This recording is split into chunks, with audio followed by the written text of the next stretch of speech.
We'll call to order, and if you'd please join us in prayer and pledge. Let's pray. Dear Lord Jesus, we come to you this day, and we come with heavy hearts thinking of those in Israel who have lost their lives in the last 72 hours, and those who are dealing with that loss. We lift them up to you, Lord. We pray for your comfort on their families. We pray for wisdom for the nation of Israel, and protection for the nation of Israel. Be with us as we conduct the business of the county today. Give us wisdom and discernment in our decisions. We ask these things in your name. Amen. Amen. I Pledge allegiance to the flag of the United States of America and to the republic for which it stands, one nation, under God, indivisible, with liberty and justice for all.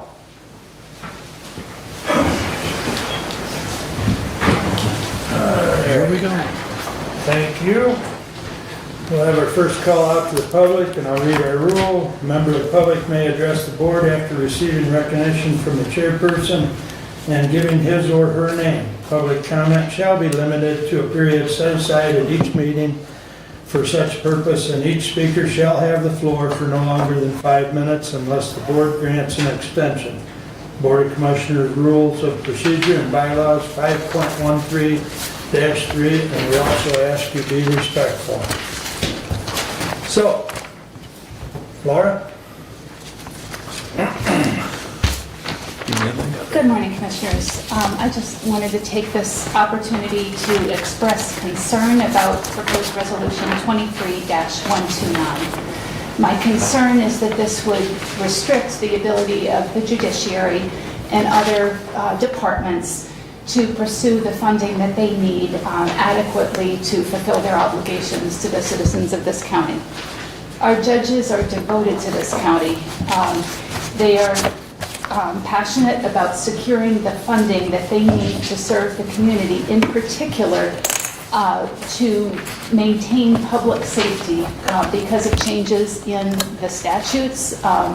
There are people who are out in the community who need adequate supervision. And one of the reasons that we seek grants is so that those people can be adequately supervised. I understand that there's concern about space that is required in order to fulfill certain grants and new positions.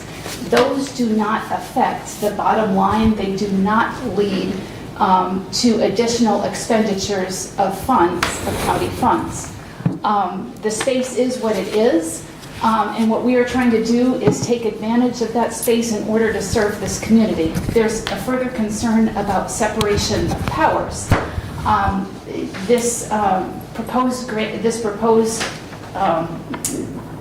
rule would put in jeopardy the independence of the judiciary and could be of concern to other departments who also seek grant funding.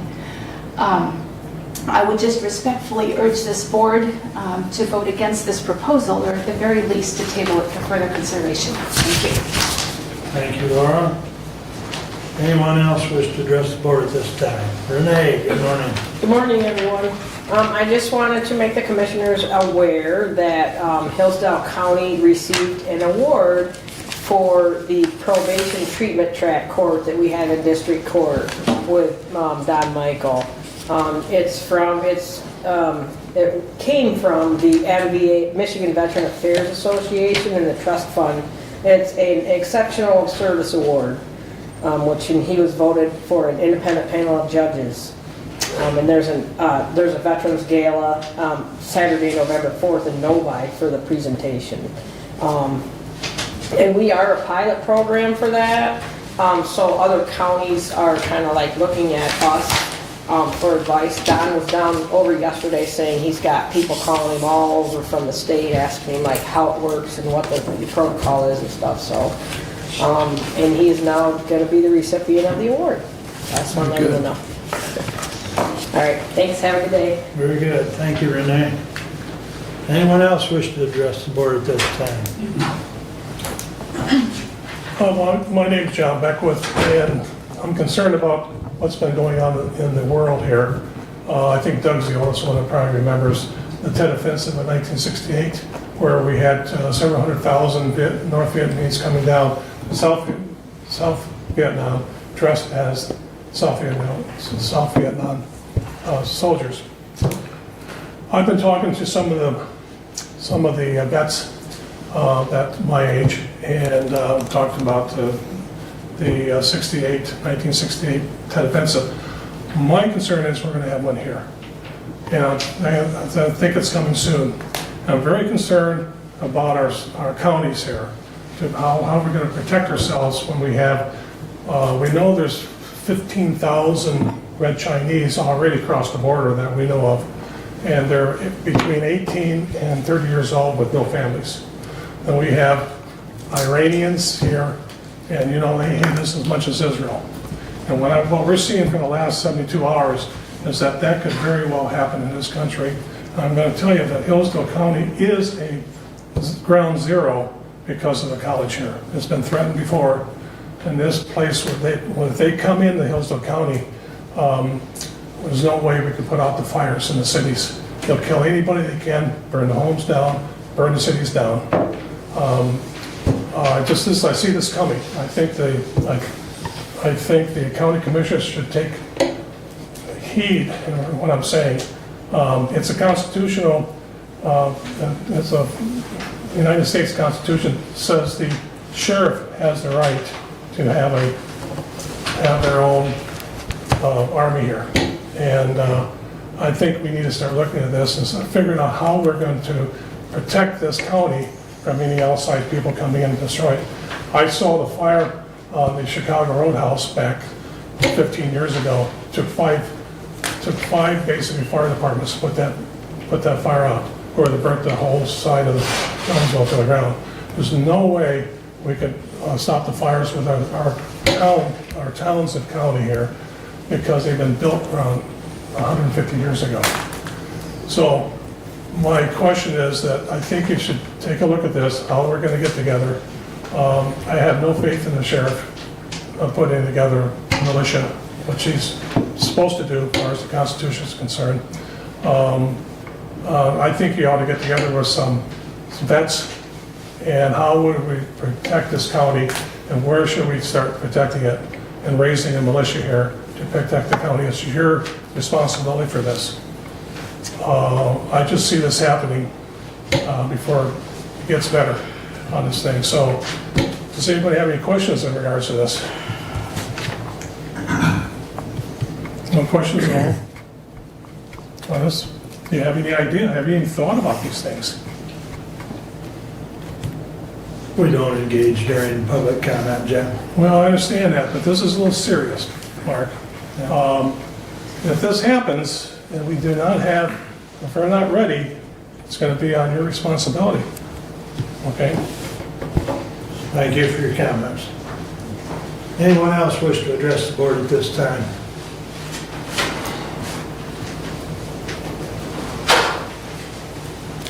Good morning. Morning, Bob. I attended Jefferson last night. It was quite inviting. The township there. I'm sorry, Adams Township. It was different here. Randy Johnson, and here the new secretary. I think it was a big pileup of things that over the last 8 or 10 years, that there's never been really an audit that's ever been done throughout the entirety of that township, and to have put Stephanie Scott in the front lines that she need to organize that. I think she expressed that many times over. The other is knowingly that the township under that 168.373 made allowances for at that time for the board members to executively take over and appoint someone in that position versus the county takeover, which then attendance of Abe Dane was there. There wasn't any other thing that I could find as constructive of it, other than a little bit of bashing that was being done. Other than that, I think Randy Johnson did appropriately do a good, quick job of the job that he was now appointed to or elected to. Other than that, I was, a lot of people were asking about the sheriff's department and the jail. I was a little pissed, and I'm going to say that word, so whether you reject it or you don't, that there was activity inside the jail, sexual issues, and I think that was a bunch of BS now. I have done everything I can to locate different individuals, and everything, you get a little ear of this and ear of that. I want to go straight to the person. I found nothing inside the jail. What I did find, again though, was the ones that was against Scotty, the various lawsuits, for the officers. So that was kind of a different concern. Other than that, I am very concerned about how our court is going to be managed. I do see if the concern is going to be about the DHHS building or entertain that again. We've done and put away so much money into this courthouse over here.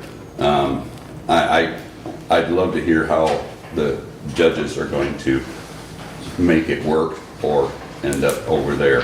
I don't know how it's going to work out, but I'm very anxious to find out how that's going to turn out for them. Other than that, it's just going to be a great day, and yeah, hopefully we're going to look out for ourselves, really. My suspicions are the same thing. I've been talking to the border, El Paso. I have a few friends down there, and the Guatemalans came in. They live in a house roughly about 5-7 miles off of the border, and they moved out. That's just how much is in there. I mean, it's a mass amount of people. Now, where are we going to build a wall? And we look at this new one, is what John was referring to. Yeah, we could be overrun, and there's a good chance we could be overrun. But don't eliminate our weapons. And Scotty, I hope our sheriff, can find something to enact if he can do it. But thank you very much. All right, Bob, thank you. Anyone else wish to address the public at this time? Morning, Joe. Let me get my thoughts straight real quick.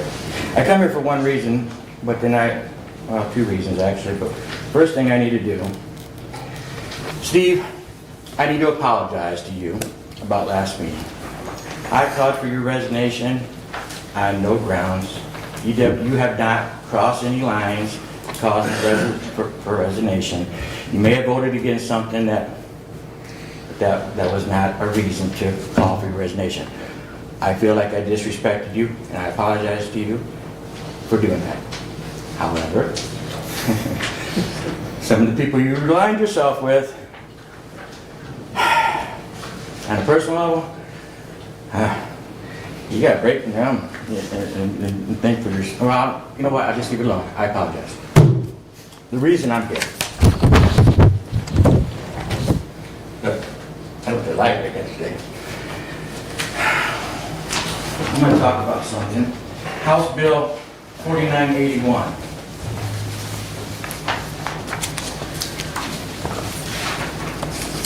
House Bill 4981. I don't know if any of you guys are aware of House Bill 4981 right now. It's at the election committee. They had a hearing on October 3rd, and it's a common sense hearing. It is a common sense bill for public safety. Michigan has one of the most lax laws for electing sheriffs in our country, and it needs to be tightened up. This ain't the 1800s where white earth days. It's not. We expect that some of our county officials, they have to have licenses. To be a prosecutor, you got to have a law license. To be a judge, there's guidelines. You have to have a license to practice law. To be the treasurer, you have to have certain licenses. Even to be, well, you guys get the point. In Michigan right now, the only thing that is required is that you live in the county that you're going for. All this bill is asking, and it's getting a lot of movement, is that county people running for county sheriff have at least 5 years licensed law enforcement or corrections. Constitution says. Anyways, my turn. You already spoke. Yeah. So We can excuse speak me. again. Excuse me. This is getting movement. It's a bipartisan movement. It was brought by Republicans and the Democrats on board. And think, even though we're in a lopsided government now, we don't see very many bipartisan movements or bills getting this kind of support. This is a good sign, considering our government at the state level is lopsided because some of the conspiracy theories that's been out there. Militia. Nothing in the Constitution says that the sheriff has the authority to create a militia or his own army. We have professionals, law enforcement. I'm asking that that the local do a resolution, not today, but introduce a resolution where the commissioners can vote on, so we can push it up to Lansing for our local representatives to support this bill. I suspect 4 of you, at least you're going to sign it. But I would like that, Brad, you are the public safety commissioner. I would hope that you would bring a resolution to this board and let them vote on it, to push it up to Lansing, to show support of this bill. There's a lot of movement on this bill. I would hope that our local representative, Mr. Fink, would get behind it. I think he's in his feelings right now about me saying anything to him.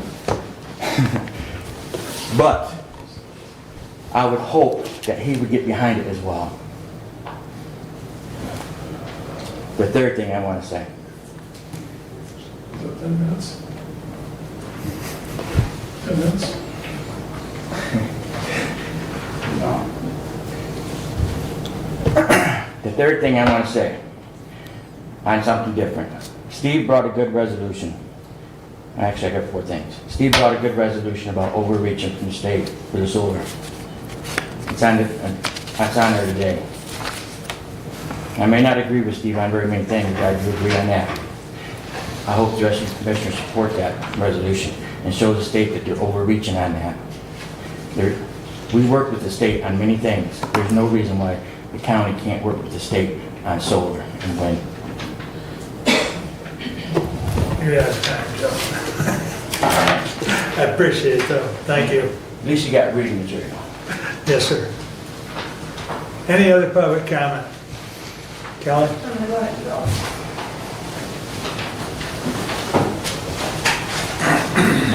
Kelly Mapes, Allen Township. I just want to really quick go over some concerns that I have as a citizen. I attend the road commission meeting, and since this group has oversight to the road commission and we have a commissioner that sits in that group, I just want to bring a couple issues to your attention. So number one, it was brought to my attention that they took some staff on an airplane to go see a grader. And in the process of the flight, they were served alcohol beverages. And then on the way home, they were allowed to get in their county trucks and drive home. My concern with that is safety for the community, period. I'm going to leave it at that. Fast forward to last weekend, I was sitting at the parade for Hillsdale High School, and here goes a road commission truck right before the parade started, and it happened to be the one that I've been watching because it was just wrecked in the front end. And they don't work on Fridays. So he's using that truck personally, and it's been damaged. So I'm just going to bring that to your attention, whether we don't know what the circumstances are.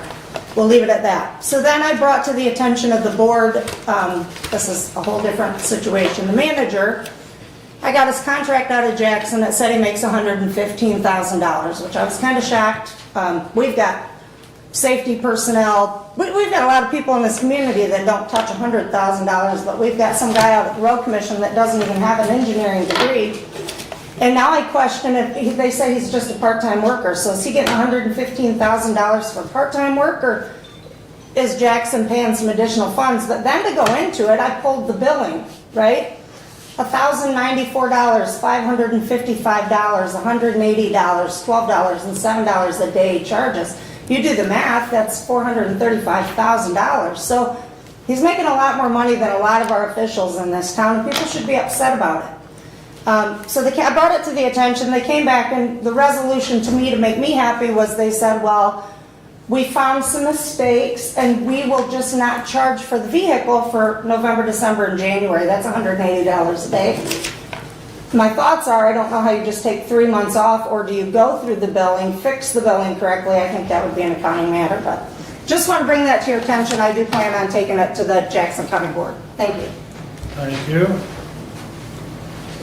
Anyone else wish to address the board? There will be a second public comment at the end of the meeting. All right, moving right along then. Entertain a motion to approve the consent agenda. Move to approve. Support. Any additions or corrections? Hearing none, all those in favor signify by saying aye. Aye. Opposed, same sign. Consent agenda is approved. Correspondence is listed. Any comments on correspondence?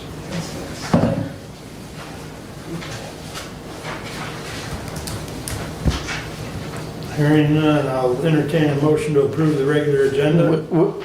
I would move to approve the regular agenda with the addition of Matt Ward, Drain Commissioner, for the drain assessment report as 7.2 under standing order.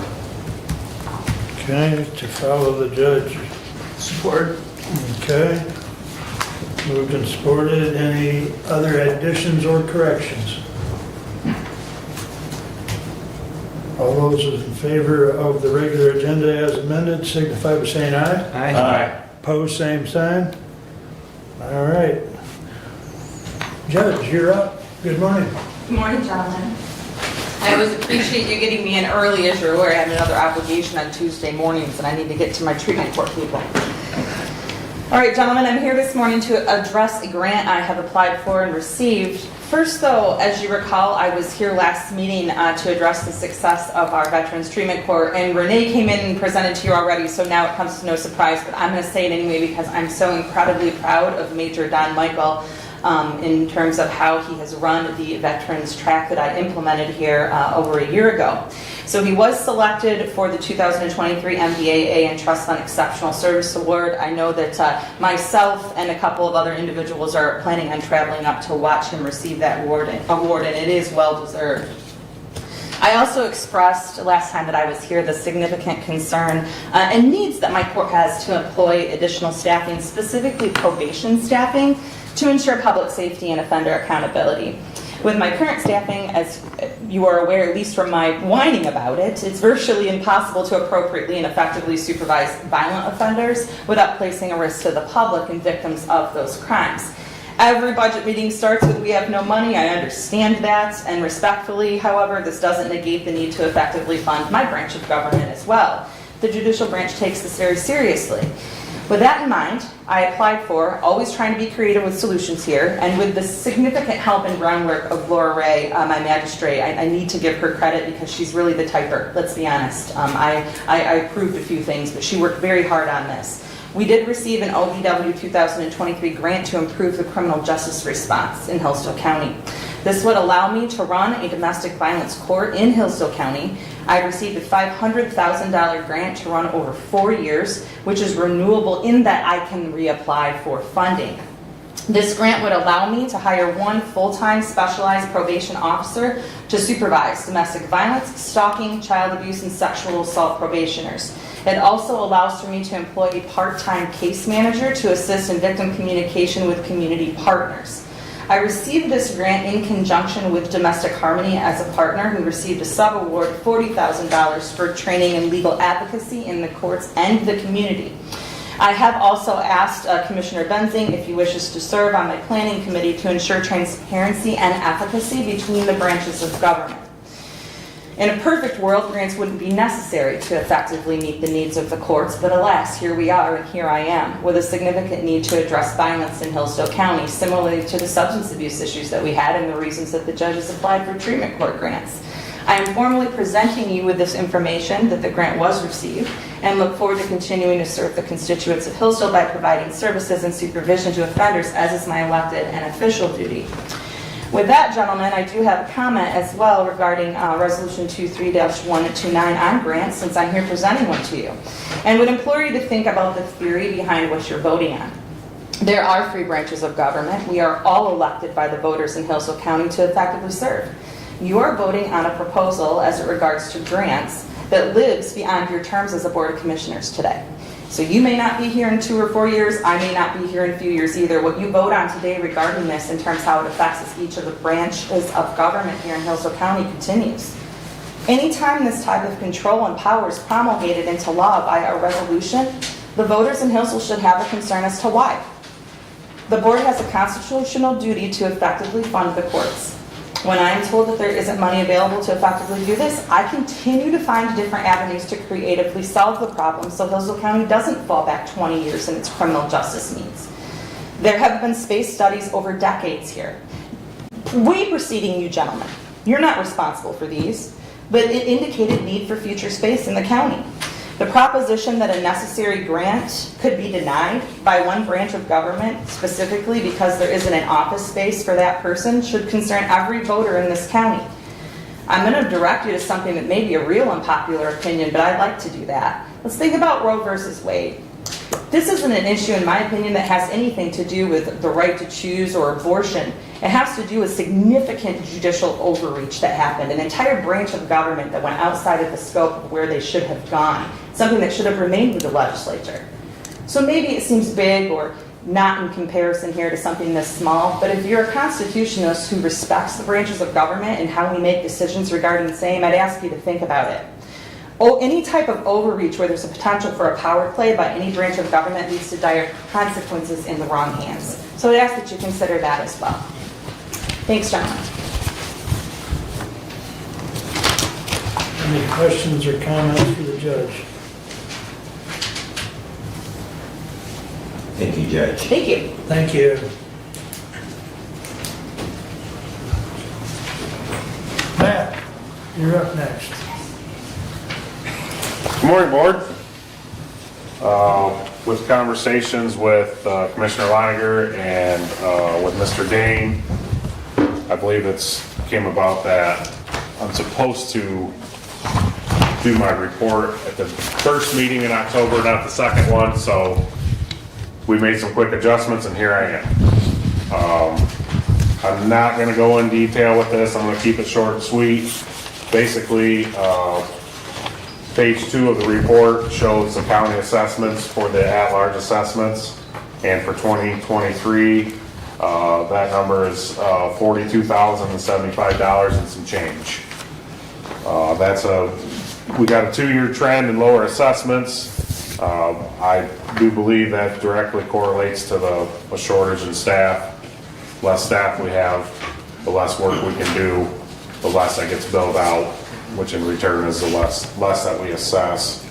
But I also did want to point out, once the board approves the assessments for 2023, Aaron in my office does email each of the townships with a breakdown of drains assessed in their township. However, if any of your townships in your district have any questions, it's also in my report, breakdown per township, per drain. And of course, as always, if any of the townships or any of the board members have any questions, feel free to reach out and we'll get those questions answered for you. Is there anything else with my report that the board would like to go over? Just a couple quick comments. One, I just got it, I started to look at it and I know what questions they ask, okay? Sure. So there I may have more questions, after today. Absolutely. There's been some ongoing discussion, and I know that it's not a drainage district, but the discussion has been regarding runoff at the airport. Do you have any update on that at all? So as of right now, I would have no jurisdiction over anything over there because there's no legally established county drain. And I know you and I had met with a landowner about that process, and I think she felt a little overwhelmed to go through that. Okay. So, no. But along with that, I've been talking with mainly Commissioner Leininger about the fact that our county does not have a stormwater management plan or ordinance. a lot of counties in the state do, and that's where you get some teeth with certain projects like the airport or commercial or industrial projects where if there's no county drain there, however, the drain commissioner would have to review stormwater management plans for the project. We're actually in the process of setting up a meeting with some legal counsel and an engineer that have helped implement these stormwater management plans for other counties to kind of kick off, like, what's the process, how does it work, you know, the nuts and bolts of the ordinance. We haven't had that scheduled, but hope to soon. Right, I'm aware, I get some of those emails. Yeah. Okay. And one of the reasons we've looked at that, because like I said, there's no county drain involved there.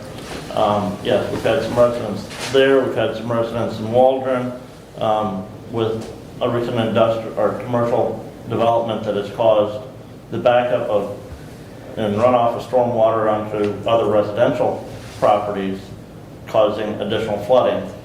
That something that we maybe need to look at to make sure that if we do have some commercial or industrial development, that those developers make sure to take into account what's going to happen when we get 5 inches of rain, and where's that going to go from their property. Right. And with conversations with the building inspector too, I think we could work together, and I think this would give him another tool as well, because I know with some of those, like that particular one in the village of Waldron, there was only so much he could do too, because we talked about the runoff and the potential for flooding down there, and there's only so much he could do, there's only so much I could do. The second question I have is the St. Joe River that runs through Hillsdale is not a drainage district as well. However, there's so much debris and limbs and trees that have fallen that cause backup on that river. What can we do to help the flow? Good question. So there's nothing we can do from our office, because you are correct, that is not a legally established county drain, so we would have no watershed district to assess those costs. I don't know if the city would be willing to help, or if a group, an organization could be formed to kind of go through there once a year and get things cleaned up. I know they used to do it when they did the canoe race. They would go through and get stuff cleared out so the canoers would have a good path. But yeah, it gets difficult when it's not a county drain under my jurisdiction to keep those. Your advice is clean. wonderful though, because you know what we need to do. Mm-hmm. Okay, thank you. Well, I think the other resource might be NRCS, because I think years ago, I think they participated in some of the cleanup efforts. Yeah, I don't know why the canoe race died out. They don't do it anymore. Too many of them. Too much debris in the river. I know they've got a group that's meeting to revitalize that component as part of Riverfest overall, so that makes it. Yeah. Go ahead. Commissioner Ringo, I was just going to add, you might want to look at the River Basin Watershed Council, of which this county is a member. They do significant work in organizing volunteers on the River Basin, doing exactly what you're talking about. Actually expending dollars to bring in equipment with a strap on the end of it, help pull off that river, cutting timber down the river. And there is actually a St. Joe River Watershed Council. They're not active, but I know that there's a representative from the Michigan Outdoor Writers Association. Had their summer conference here in Hillsdale a year ago. There was a representative from that organization that was at one of their events. So that might be something to reach out to that organization. Thank you. Matt, back to your report. Sure. There's, on page 3, you talk about specific projects. And you've got some of those paid off. Yes. And 3 of those were paid off this year on those past petition projects. Where are you at? I think the village of Waldron submitted a petition for some additional work on the Boyd drain. Yeah, so there's really no movement there yet. The next step is I need to go through the process of selecting the 3-person board to hold the board of determination hearing for that petition. I've yet to do that. That's something I'm hoping to do, between now and the first of the year, hopefully. Okay. And again, on that, because you're talking quite a few property owners involved there with it being in the village. Yeah. I would, again, recommend potential looking at the Yeah. school for you to hold that board of determination meeting, so. Yeah. Last time, so the last one we had on the boy drain, we had at is it the village the township uses the same hall, right? Yeah. We had it there and there was actually enough room. But we also talked to the fire department and we could shuffle out there if need be If need too. be, So, yeah, Okay. appreciate that. Well, and again, Matt, I appreciate you for bringing this in today. There's a resolution later on dealing with spreading of the assessment, so I wanted to make sure that we had that report before we Yeah. took up that resolution, so. Yep, glad I could come and get it taken care of. And like you said, the reduced number of employees out there has caused reduced work, which is then reduced that assessment that'll be going out to property owners on their winter tax bill this year. So. Yeah, and needless to say, we're eagerly waiting the results of our wage study. Yeah. The other thing on the drainage, on the lake level assessments, some of that you're only allowed to assess so much on Lake Somerset, Lake Leanne. Yeah, The one, I think you're working through the court process, trying to Lake Leanne. get the legal level Yeah, amend the existing Where are we at on levels. getting that scheduled? So the ball's moving on it, but sometimes the ball moves a lot slower than you want. I'm actually gonna make a few phone calls today and try and speed things up on that, because that's been in our radar for too long. We need to get it taken care of. And then Lake Somerset, there's some work that needs done on that, Yeah, correct? yeah, we've applied for permits on that one, so we're moving forward with that. We're getting very close to bidding that one out. Okay, So we're moving on them. all right. Go ahead.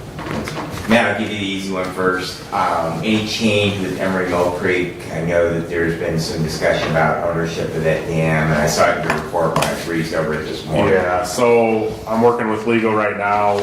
Basically, we're in the process of relinquishing that back to the college. Okay. The dam. After further review of the files, years and years ago, it was never, there were steps that were missed in the legal process to establish that under the drain office's jurisdiction. So technically, it's not, shouldn't be one of our legal lake levels.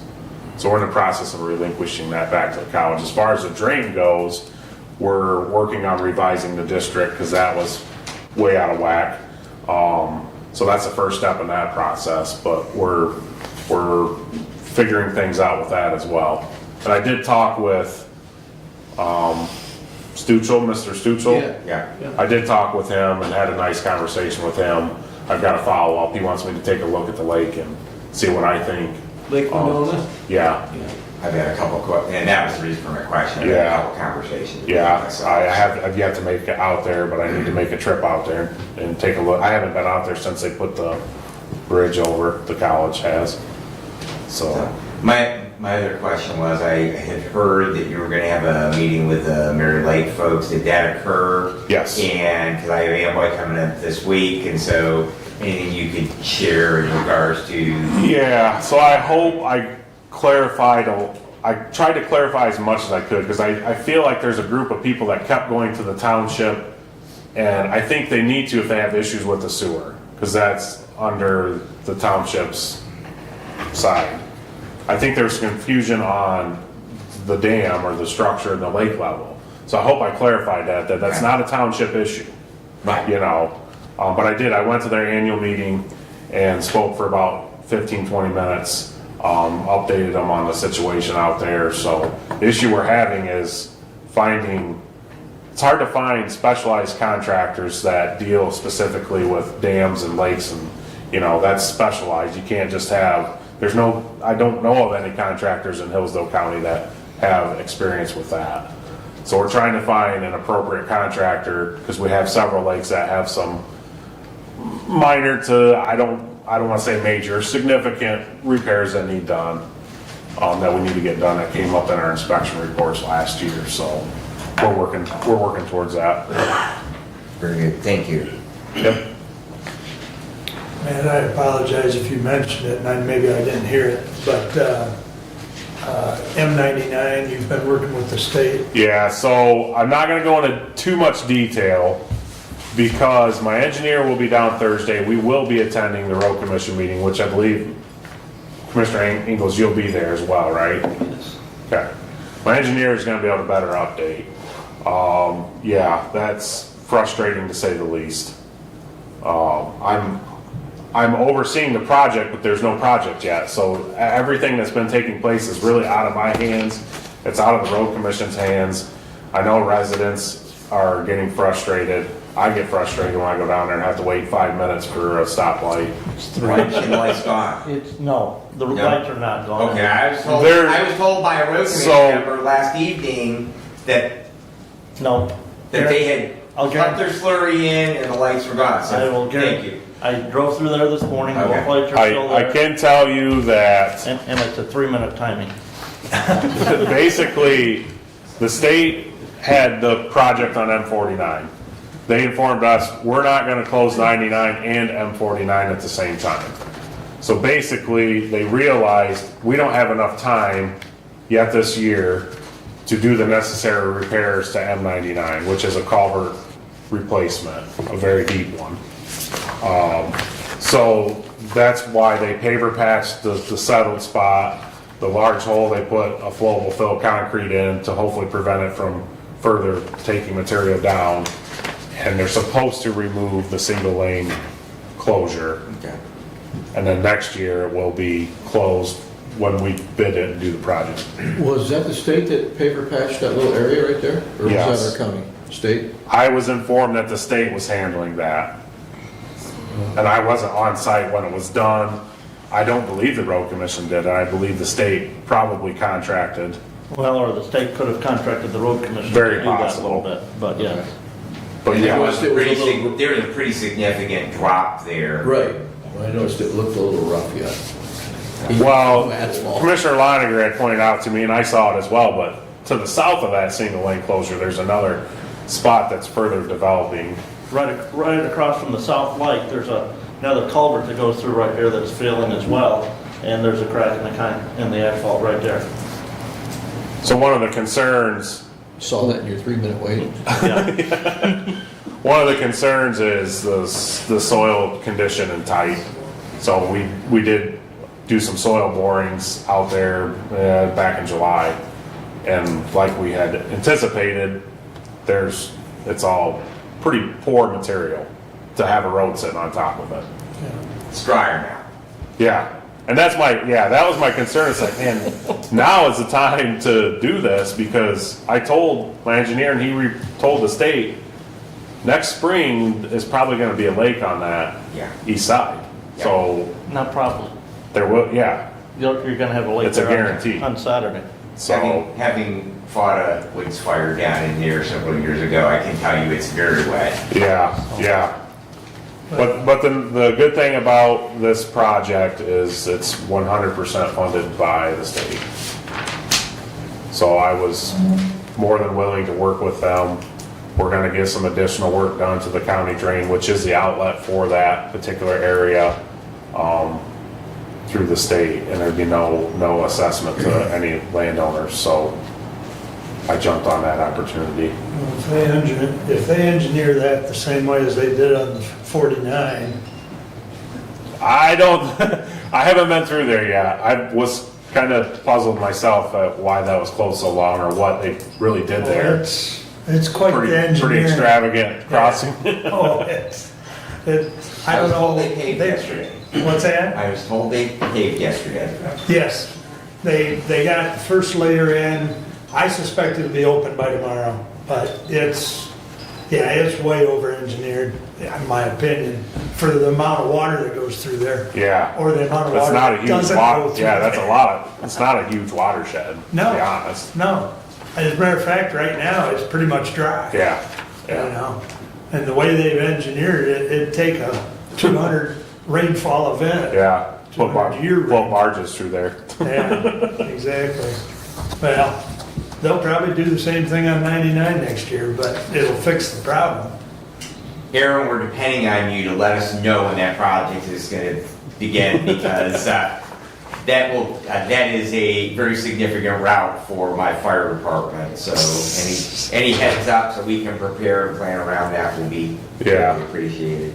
Thank Yeah. you. And the detour was approved by the road commission, but it's still Bird Road to Bird Lake to. yeah, it's not great. I have concerns about that, but that's really, I give my 2 cents, but the state had it approved by the road commission. There's really not a good way to detour that, unfortunately. Just like We need to set up a 49. Tamarack. Even 49 Get the is state not- to pay for repaving that section of Tamarack between 99 and Bird Lake. That would be the ideal situation. Yeah.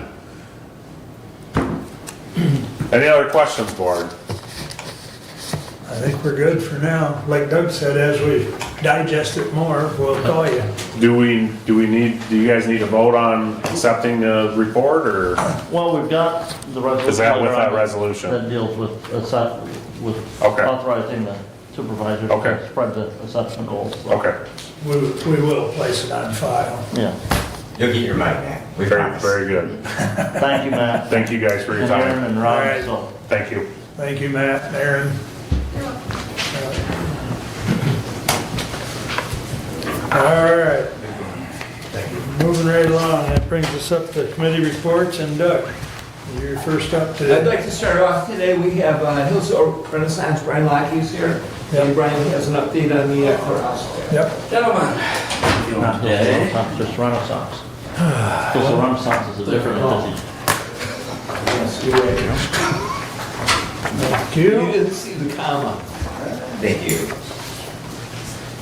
It's a thick update. I'm sorry? I say it's a thick update, right? It's all pictures. okay. It's 3 pages of writing and pictures, that's it. So, Pictures are good. we are, I think, right on 60 days since we were last up here, I think August 8th or 62. So, a lot has happened in the last 2 months over there. The cupola metal from the flat roof up is complete, and 3 levels of scaffolding have been removed. Doug, as you said, you can see some pretty shiny copper up there as you're coming up the hill now. We're making progress. So, test fitting for the main dome panels has begun. The main dome is expected to be completed by December 1st, 2023. The ornamental metalwork and wood cornice work continues. We had started that, I think, middle of September. Also expected to be completed by December 21st of this year. The flat roof work is expected to be completed in the spring of 24. It will literally be the last thing we do. We're going to be working on that roof. We got scaffolding coming in and out, working on the tower. There's no sense putting on that new flat roof if there's a chance we could damage it. So, and that'll be the easiest part of what we do as well.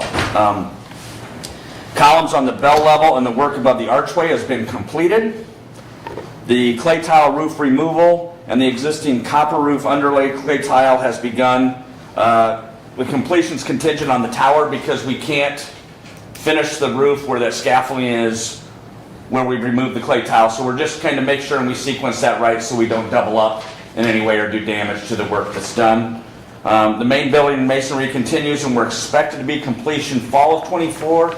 Fingers crossed, if Mother Nature cooperates, it'll be closer to the early summer. You know, I'll tell you August, but we're hoping for June. Is kind of, you know, and with these completion dates for this year, also depending on Mother Nature, she is a very fickle mistress, as we know. So if we can keep working, we're going to keep working as long as we can. The issue is with the masonry, when it gets below a certain temperature, we just can't do it because it won't settle properly, and then it's just wasted work. We can still do the stone work, but putting all the mortar and stuff on there, we are limited there. Completion progress. 85% of the tower masonry is completed. 35 to 40% of the main building is completed. We have issued a zero-sum change order. I think we'd originally talked about it being $50,000 to take that copper roof off. We're doing that for free. We're going to haul it away. Honestly, Brad, we had talked about the cost that we're probably gonna make 12 grand in scrap. Another 2 grand comes out of that for our dumpster, whatever, and then we're gonna do all the labor for free. I know you talked about, it'd be a losing proposition for you guys to come, get a dumpster, make it safe and haul that stuff away. So we just decided to do it as a zero sum for you guys. We're up there pulling it off. We figured that was a fair way to assess that or deal with that issue. Regarding the change order on the masonry, to date, there's been a pay application of $480,650 plus or minus towards that estimated change order of $1 million.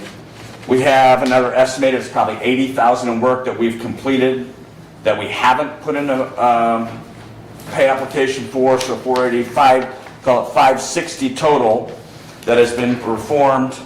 580 if it's all the way up to 100. We anticipate another, it's not 150 to 200. I talked to the guys today. It's going to be 150 or less of additional stonework. This would bring our totals up to just under 800,000 on that $1 million change order we proposed. However, there will be some excess funds available, and on the third page, we have a updated schedule of values, simplified but updated.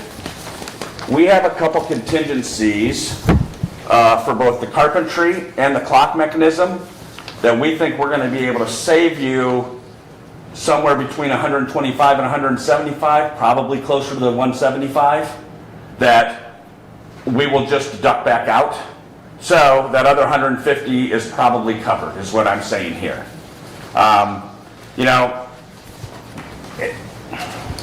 I think we've all been very fair with each other in this process for the last year plus.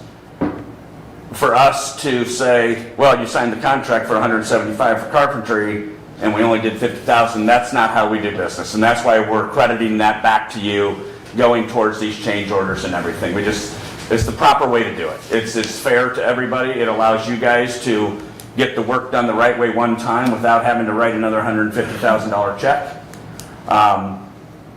And so the clock, we're waiting on the clock mechanism. It should be pretty simple. It's going to be a lot more simple than we thought to install. It will give you not only clock control but also bell control.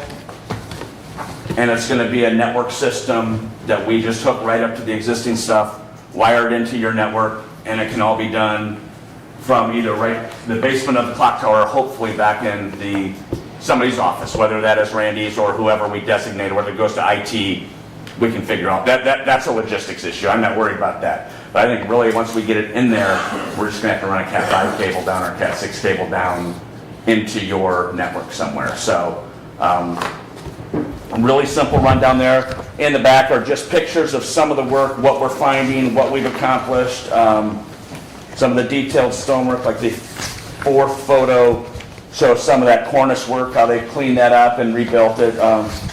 Just progress, just photos of progress. The last picture shows just how damaged those timbers were. A little frightening that was still up there. But with that being said, we were still able to fix all that carpentry work for 1/6 of the cost that we thought it was going to cost us. Yeah, Brian, that last picture is worth 1,000 words because, I've had people ask me, was this really necessary? And when you look at a picture like that, right, there's no more explanation. Yeah. I mean, we were headed for trouble. Well, even the very first picture there, that shows how deteriorated the interior brickwork was when we pulled those stones off, right? So it's just like, I keep using the phrase, but the building has fought us at every turn, and we're winning. We're winning the fight, but it's a slower road than... Any brick or masonry only lasts so long. Right. So. The one thing that's not mentioned in here, and we're not to that point yet, but we're going to come up against some similar issues of a lesser degree as we move around the main building. And one option is to do minimal work on, is it the north side? Is the one that doesn't get the most sun because it's the least damaged. It's coming. We're going to know that early spring. we're aware of it. We're keeping Randy in the loop. Jake and Randy, I think, talk probably more than they want to, right? So, but we're progressing. We're really moving forward now. We're hoping to get all the scaffolding out of the tower and that completely done before the end of the year. That is our main goal. And then once we do that, the roof will be, if the roof isn't all done by then, it'll be really close to be done by the end of the year as well. And then we just got the main building left to mend up. Questions? Did have someone mention to me they could see the new copper up there and how sharp it looked, so people are noticing. When we get this next phase done and the dome underneath the cupola is on there, you're going to see it from 70% of this town. It's going to be impressive. And I don't get that excited about roofing, but here I am. So It appears that the top up there is not maybe as large as the one that was there. Am I, like the round sphere on Yeah. top? it's the exact same size. Is it? Okay. It's harder to hit if it's smaller.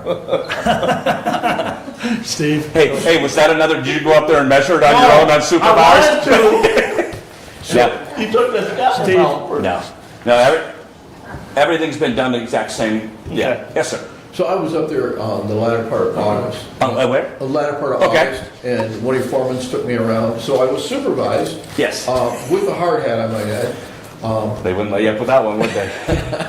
But I was really impressed with the workmanship. And so I want to commend you on that, and I want all the other commissioners to know that, in my opinion, you guys are doing a really stand-up job. We appreciate that, and it's been one of our selling points from day one is we're really good at what we do. We take a lot of pride in it. Safety is of the utmost importance to how we do things as well. So things do take a little bit longer with that, but I appreciate that was recognized because they make it really easy for me to go sell our company the way that they do things on site. And I've talked to Randy as far as how our crew behaves on site, and there's no issues with anybody, and which isn't always the case, as you know, with construction projects, right? So I appreciate the kind words, and we're also very proud of the team that we put in place. And one more thing I might Yes. add is the foreman or lead man that showed me around the place was very professional and answered every single question I asked.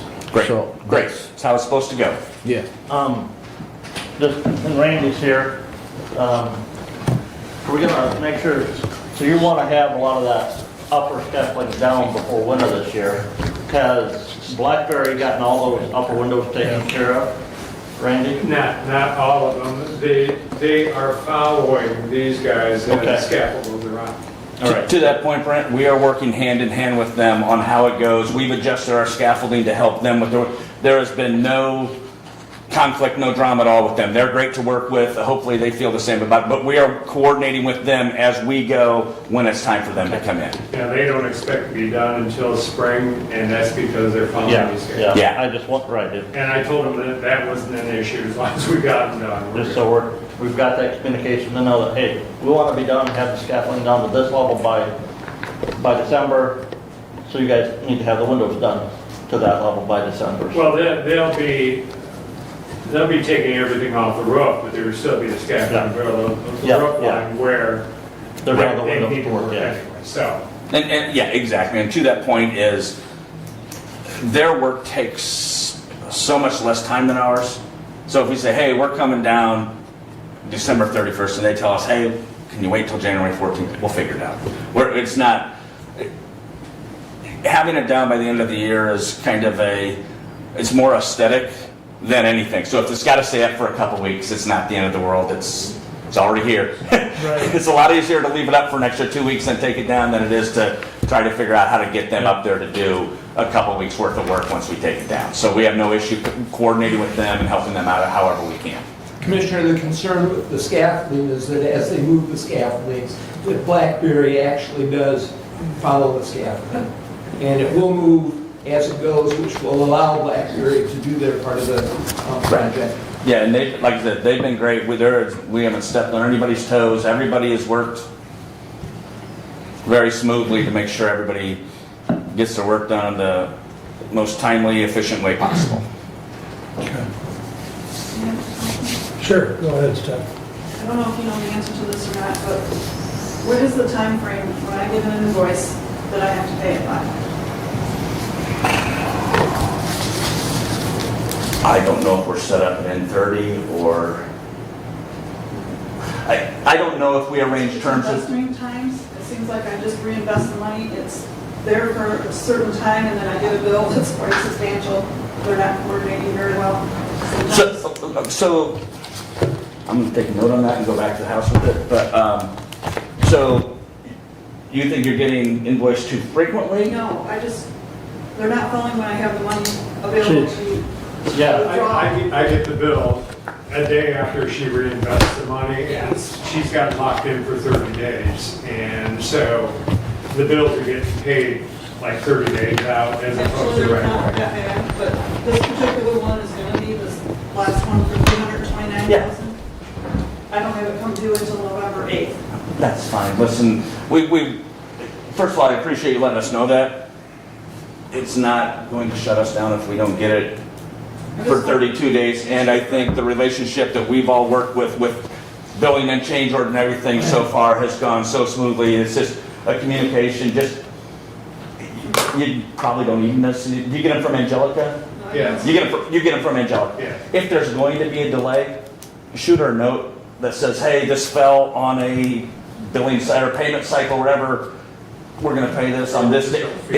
We're not, to answer your question, we're not that concerned about it. We know where to find you guys. So. We're kind of hoping you repo the building. You just take it over? Yeah. Just take it over, right. So, you're not going to like your new office. So, other questions? Any other questions or comments? Doug? As you move around the building, you're suggesting that, there's going to be certain issues that you find. Are there certain change orders in our future? Probably. The stone isn't nearly as bad as it was on the tower. But yeah, there's probably going to be some on the main building. And whether then we look at that overall scope and tweak it, like I said, if we look at the north building, like, hey, I think we can do this. But yes, the answer to your question is yes. They're not going to be as significant as they were in the tower. The tower was barely standing. This building's solid, but there's some bad spots. So on those bad spots that you find where change orders are required, is there a certain offset that we have built up because of some of the savings? Absolutely. Absolutely. So when we finish the tower, there will be, it's either going to be a break even or an excess. We can roll that in to the building. Any contingencies that there's an excess on is coming back to you guys. We're not pocketing that as profit. I stand before you right now and say that on record.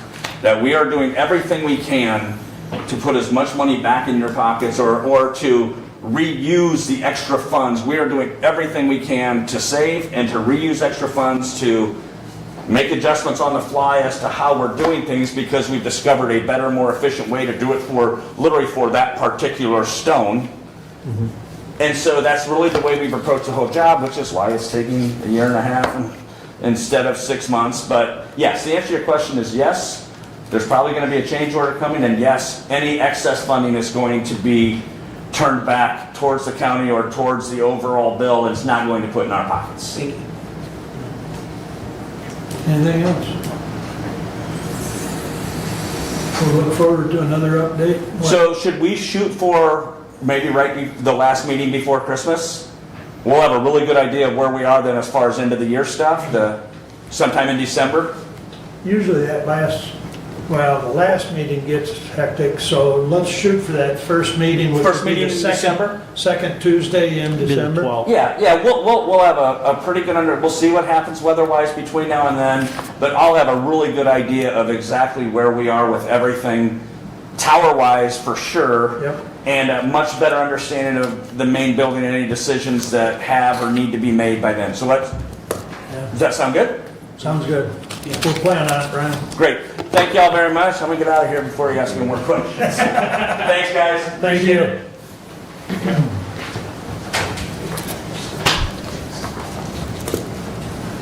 Please continue, Doug. Thank you. several meetings throughout since our last Board of Commissioners meeting, even though this is the first meeting of the month. I did have parks and roads. Of note, in the parks meeting, in the meeting room, the conference room does now have cameras installed, and so that will be very helpful for outreach to the community and letting folks know how the meetings transpire. They're not being put on YouTube; they are being recorded, and they will be. It will be determined how they get publicized. There's a little bit of a work in progress, but the cameras are in the conference room right now.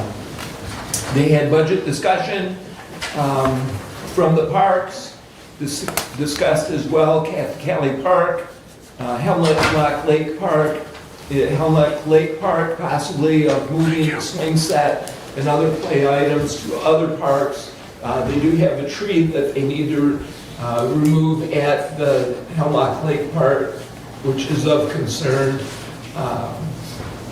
They also discussed the water flow that comes through Lewis Emery Park under State Street. There's some concern on the water levels in the ponds and how that water goes, and so they're working on trying to determine what best to do with that water flow in the stream. The road had many topics of discussion. We've heard already about the M99. They've had flowable fill applied. The light hopefully is to be removed for winter. That's the goal. Culvert to be replaced in the spring, and we heard Matt talk about that. M49, as Commissioner Wiley said, is about to be open. The statement at the last road commission meeting was first week or mid-October. We'll see how that goes. They've begun fog seal. They've got a road paint program going on and deberming at the 7th year after the chip and seal is complete. The budget committee has finished the budget presentations. Most recently, the Parks trustees and Parks manager presented their budget to the committee, and so the next phase of the process will happen after the preliminary report of the wage study has been received. There's been discussion and emails flowing from Department Head Wheeler on the GIS website. Funds have been allocated, if you recall, in the 2023 budget that was approved to update the GIS website, and after much research, the Equalization and Land Information Director, Mr. Wheeler, has decided on a replacement site and will move forward with that change. Regarding moving of district court, question? If I comment, just for the other commissioners, as part of that, switching to a system that may allow individuals to buy more individual purchase type items, individual maps, things like that. So we may see some additional revenue as well from that GIS implementation. So once that gets set, Mr. Wheeler does intend to review the fee schedule. Yeah. We'll see where that goes. But that's the primary number one is to update the GIS website. And I think he's hoping to have that live, what, December 1st? Hoping for it, yeah. To continue, I have provided a floor plan that I received actually yesterday at 6:36 p.m. This floor plan is provided through the NCSC. If you recall, Mr. Nathan Hall was working on that initially. He gave us a floor plan that included just the MDHHS building. This has as well possible addition that would include the probate court and certain other offices as well. This plan does provide 3 courts housed in one building. The discussion of the MDHHS building has progressed to the point where keeping the MDHHS building in their current location provides a continued space that is important for our community needs. Also, Quite frankly, it keeps the rent payment, which is $81,000 annually. We can build a structure sized for 3 courts, do the finish for district court as phase 1, to be followed with other courts in phases in the future. I present that idea and await your comments.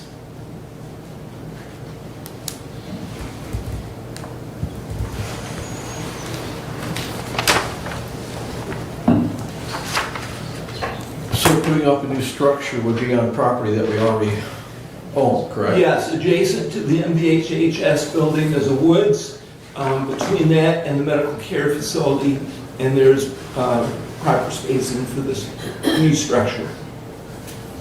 There's approximately 3 acres,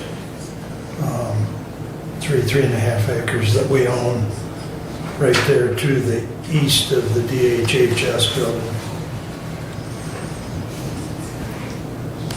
It'd be, if you're familiar with where the cottage is on Care Drive, it's directly west of the cottage, so it's kind of in between the cottage and DHHS, that parcel there. Okay. This is the health Yeah. office here. This is Lifeways. And this is MDHHS. This is the woods. So that property would have to be cleared completely before any construction could start. It wouldn't have to be cleared. I mean, there'd have to be some clearing, but we don't want to make it a clear field. But I guess what I'm saying is we'd leave some trees so that you've got trees on the lawn or the landscaping. But yeah, there'd be a pretty good chunk of it cleared out. So at minimum, you would have an acre of it cleared. Oh, yeah. For building in a parking lot, right? Yeah.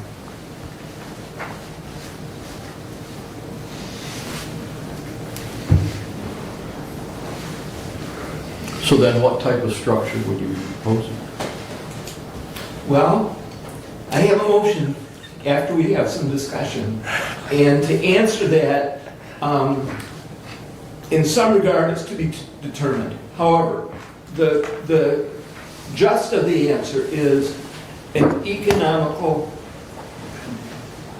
pole-type structure that can be built in a reasonable, expeditious amount of time. Now, yesterday when you and I spoke, you mentioned some possibilities of some pre-made that could be cost savings and already available. There are many possibilities that we don't know sitting right here. However, in order to actually address that, we need an architect to look at these floor plans and create the building that we need with the criteria. So are we going to put a Taj Mahal for the courts? No. What we are going to do is be efficient and responsible with our dollars and aesthetically the best we can. The needs and the function is the important aspect. So that I understand correctly, what you're saying is that you just kind of wrinkle this up and throw this away, and we're talking about building a completely new building, another roof. I think that this is your basis for what we want to end up with. I think this is an important piece of that puzzle that we're putting together.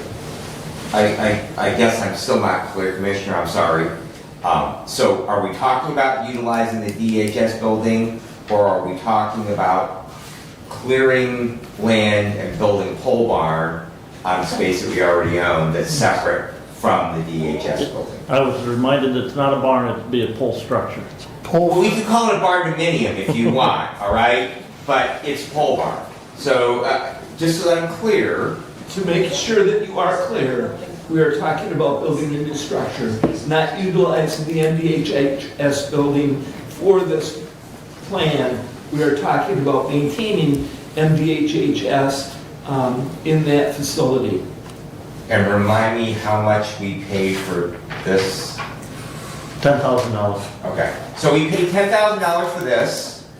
Now we're gonna throw this sheet of paper away. No, And we're we gonna won't hire- throw that one away, because that's the one with all 3 courts. So we're just gonna replicate what we already have? Or are we building a stopgap? That's what I'm trying to understand here. Right. We're building a stopgap? No. No, So what are we building? we're building a structure that will house all 3 courts. And you'll have district court, then phase 2 would be circuit, phase 3 would be probate. And you'd have, the end result would be, is you'd have all 3 courts in the same building, like we've discussed for many years. But we're still throwing away this plan because this plan is contingent upon a building that we already own and the No, physical. that drawing that you just dropped Yep. is a brand new drawing.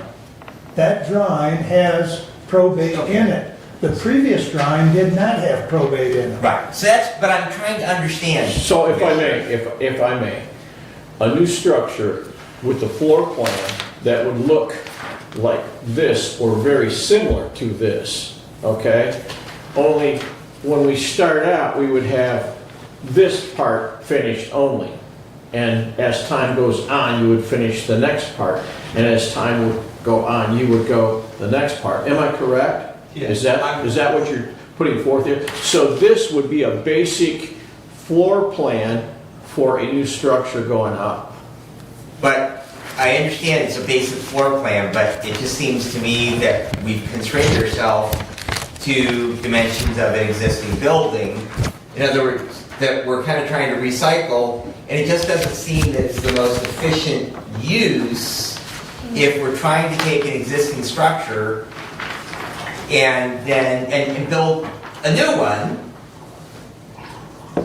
I know I'm getting looks of consternation here, but it seems like if you're going to build a new building, you start out with a concept that the envelope would not be that based around an existing building. So it's my understanding that if we, Randy, go ahead. hold on.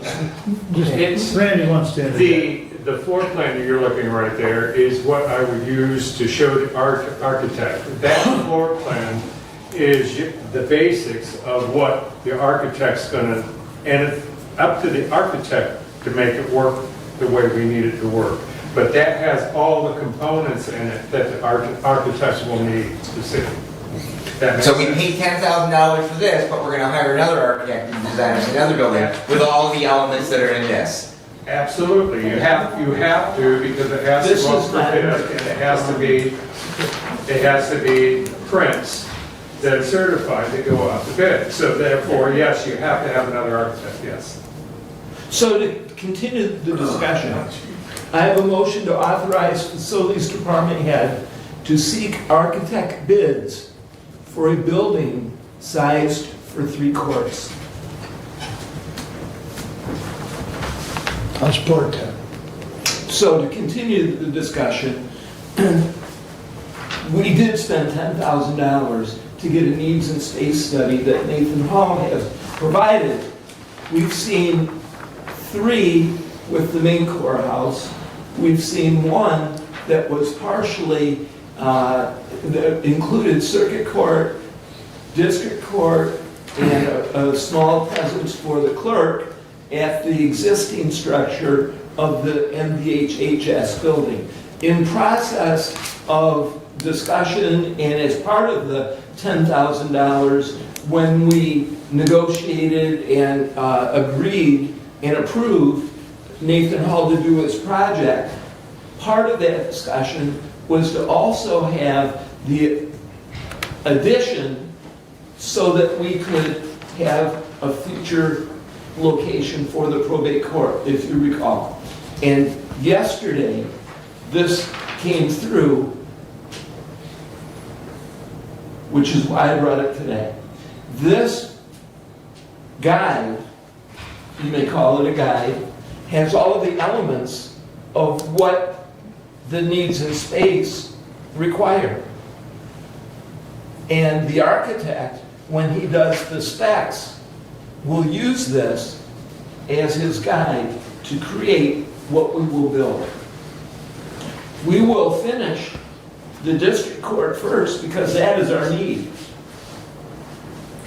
The circuit and future changes are in phases that will come as we can afford and as timing allows.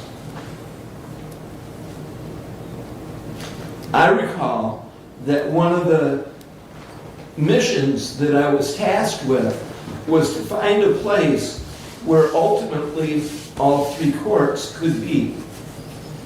And this does accomplish that. So we're back to where we were 20 years ago with building a new courts facility. Not utilizing existing buildings that we have, and then the question gets big, do we move county offices back to the courthouse and sell this building? I need, so far we've kind of taken and blindly weaved our way down a path of trying to get to some place with what we're going to do with our courts. And I'm really struggling with the idea that now we're being presented with a plan. We were talking about utilizing the building that we already have and then possibly at some point in the future adding an addition on that building. But now we're going to create another rooftop, another building that we have to maintain, and particularly a building that really doesn't necessarily lend itself to long-term usage as a building. And so therefore, at some point in the foreseeable future, not in our lifetimes, but 50 years from now, a structure that'll have to be replaced again at a significantly higher cost. I guess I'm just kind of confused over all of this, that now we switched from that we gave money, we appropriated money to come up with a plan for the DHS building, and now we've said, well, we're going to use those plans, but we're going to build a whole nother building, and then over time move all the courts to that place. And that's not the direction that I believe we're heading in. I'm just kind of... So we aren't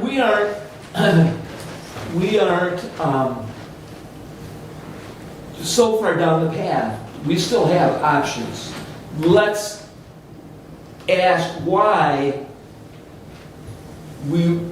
are reasons that we may not want to move into the DHHS building? What conversations have we had? Well, That's, Commissioner, that's not pertinent to the motion on the floor. I would rise to a point of order. that, I would agree that the motion on the floor needs to be dealt with before we go into that discussion. And Commissioner, as you know, I was not in favor of spending the $10,000 to look at this building because I knew we were going to come back to the ultimate answer that I'm going to say, even on this, looking at building another building. Where's the money going to come from? Until we get the courthouse finished and that paid off, and looking at the budgetary constraints, and anticipating what we're going to see in the report on the salary and compensation study, there's no money to appropriate building additional space. None. Regardless of where it's at. Regardless of where it's at or what it is, unless the voters of this county approve a millage levy, and I highly doubt that would be done. Well, in 3 years, we're going to have to be going someplace. So, I know that there's a pretty good sized retail space out in the Kroger Plaza. We could probably rent that at $20 a square foot. Commissioner, triple net. Commissioner, you speak, we have 5 years before we have to go to someplace. We don't have 5 years. Yes, we do. The clock started ticking months ago. We have less than 5 years. No, That was because the five- lease five and a half year the lease was deal for and- 5.5 years on the first floor of the annex building. Yeah. 3 years on the second floor, 5 years on the first floor. 5.5 years, excuse me. I mean, And that yes, was the done co- in April, Yeah, April 28th. It's not October 28th yet. We're not down to 5 years yet. And again, in that time frame, we have authorized borrowing from the building inspection fund to finish the courthouse. We have that to repay. We have the final debt on the HVAC at the courthouse to repay. We're paying the debt off on this building because the county borrowed the money to buy this building and do the remodeling on this building. And when they bought it, didn't have the money to pay the principal to begin with and just paid interest for many years. And so we're still paying on this building. And taking into account the requests that we have in the budgetary process for additional staff, additional technology, additional equipment, and the salary and compensation study. We can look for an architect, but the final answer is going to be, where's the money going to come from to do anything different? and I'm not going to disagree with you, but in order to know the amount of money that we've got to figure of where it's coming from, we need the architect to tell us what that number is. I mean, because you can sit here and say we don't know where the money's coming from, but we don't even know what amount we're talking about. You know, so I think the first step is to figure out how much we need, and then we can, you know, then we've got to start figuring out where it comes from. Because, you know, if you don't know the number, it's just all pie in the sky. So. Makes night court look pretty good, don't it? I'll let you take that up with the judges, Steve. You know, former Commissioner Schmidt said this was all created over 48 square feet because we couldn't take out a fireplace in one room in the historical courthouse that gained 48 square feet. And I go back to that and I say, we had a plan. We're authorized for building and constructing county buildings. The courts then occupy that space that we have. We have space. The deputy clerk's not going to like me because I would say we're going to take the treasurer's office and put that to the district court offices like it was planned. Take the old probate office, turn that into the probate courtroom, and have the district courtroom upstairs and what's the probate courtroom. And we have the space. And we have $300,000 from the sale of the annex that would pay to finish that. But that's not related to the motion on the floor. That's correct. Further discussion on the motion. You want to reread your motion, please? Can I read it just to make sure I have it right? Motion to authorize the facilities director to seek architect bids for a building to house 3 courts. Correct. Okay. Any further discussion? Roll call. Commissioner Leininger. No. Commissioner Ingalls. Yes. Commissioner Lanius. No. Commissioner Wiley. Yes. Commissioner Benzing. Emphatically, no. Okay, Doug, you can continue the discussion if you so desire.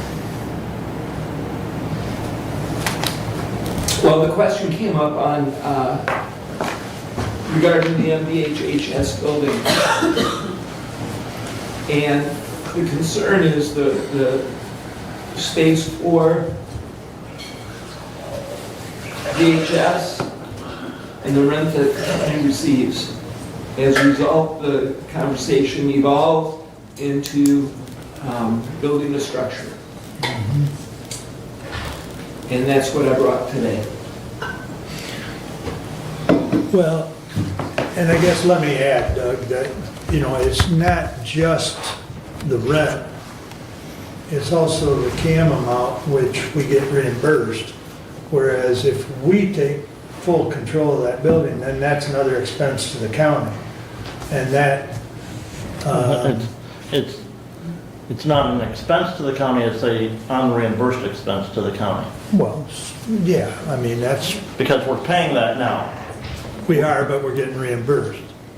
And So the total sum that we're receiving generally is around $168,000. So it's not just the 80,000 that, you know, so the money out there is offsetting, the reimbursement we're getting is offsetting Randy's staff labor. So, you know, that's why Facilities Committee got into the discussion of, and I know Brent and I have talked about the loss of revenue of that building if that building is converted. So that's why we're where we're at today. So. Is there any discussion? Your code's making noise. Yeah. Is there any discussion that DHHS is number one, going to stay, period, and number two, what is their square footage needs in the future, or has that not been considered at all? Laura has been told to bring all her staff back in. So that is in an ongoing process. And the number of cases just in the last 4 months of, you know, that they've reviewed as far as Medicaid, which they're going through that process, is 5,000 cases that they've done in the last 4 months. So, you know, if you just project that out, theoretically, I mean, without knowing the exact number, they're dealing with 15,000 clients or residents. So are they going away? No. As to your question, do they need all that square footage? When we had the meeting 2 weeks ago out there, when I attended the meeting out there 2 weeks ago, there was more people in that building than I've seen in the last 3 years. You know, so they're utilizing the space. Now, what the state does when the contract's up in, what, 4 years? 26. I think 26 or 27. 27. Yeah, I think it's 27. 27. So roughly 4 years. What the state does at that time is anybody's guess. We talked about that a little bit as well. Are they gonna rent, you know, the whole entire space? I can't answer that, right? You know, before towards the end of the Snyder administration, I had almost gotten a new contract. And then when the change of administration, that all fell apart. So, you know, the state's a wild card, you know. But right now, with the best information we have, we deal with the fact that, yes, they'll be there. February 28, 2027 is the termination date on that lease. So it's less than 4 years. Right? You said February 20? Feb 2/28/2027. So less than 4 years. Right. This is 23, we're past February 23. So you'd be about 3.5 years out on that contract. Which I suspect the state will probably, anywhere from 6 months to a year ahead of time, contact us and want to start negotiating. So.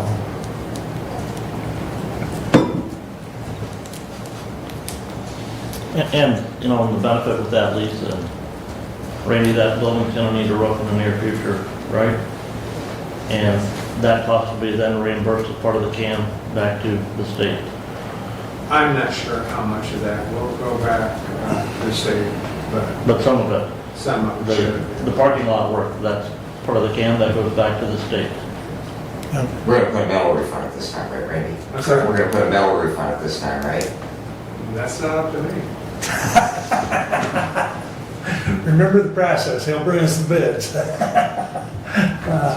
We've done well, it's 25 years old. If we haven't replaced a roof in 25 years, you'll never buy a shingle today that won't go 25 years.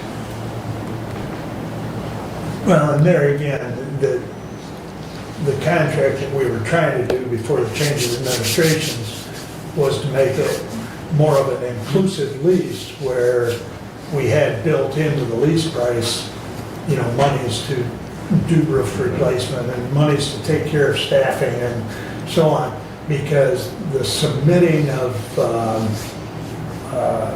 Derek takes care of the submission of reimbursement, and It's pretty involved. yeah, and it's problematic, so that's why we're trying to get away from it. And actually, at that time, the state was also trying to get away from it. But then you have a change in administration and that mindset changes. But, so we're at the wills of Lansing. But How does the Board of Commissioners want me to proceed with finding a home for district court? don't say it again, you already said it once.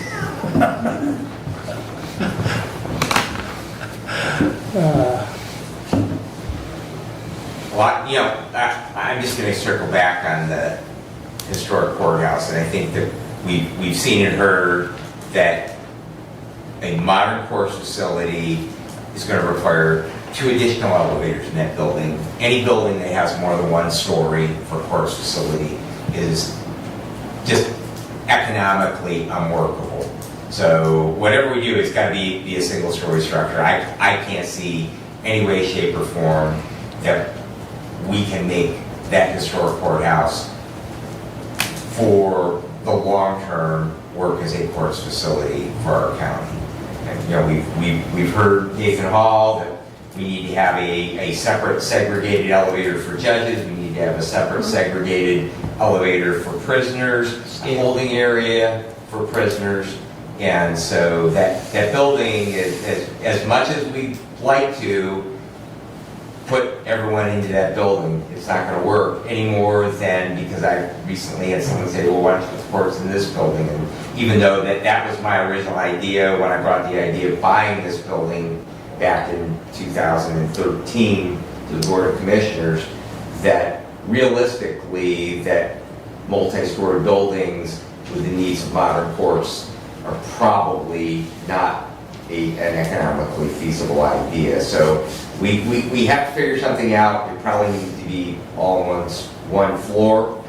And I know that blueprint, but I'm going to come back to that. To me, seemingly, reading the tea leaves, that the best thing is the building that we already own, and to begin the process. And if DHS ends up, because we're going to move 2 courts, then we're going to have additional space. So that being said, the architect is still required, even if it's... absolutely no question. This building should have had an architect. Okay. So today, we had a motion to authorize bids for an architect for 3 courts. Is there another motion you would prefer?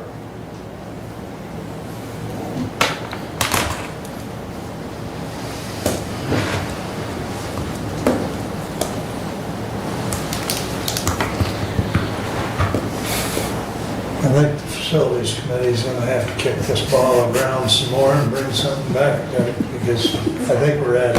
Well, I've kicked around pretty good. I understand that. I think we're at an impasse at the moment, though. Unless someone's got a viable suggestion aside from what facilities has brought.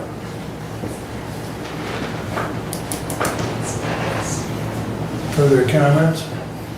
Well, again, we need to, before we spend any more money, we need to wait and see what that salary compensation study is going to tell us. We can talk about buildings, but our most valuable asset is our county employees.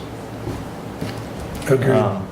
And, we routinely hear of turnover in staffing in county offices. So we don't get proficient in our work because we continue to have turnover in staffing.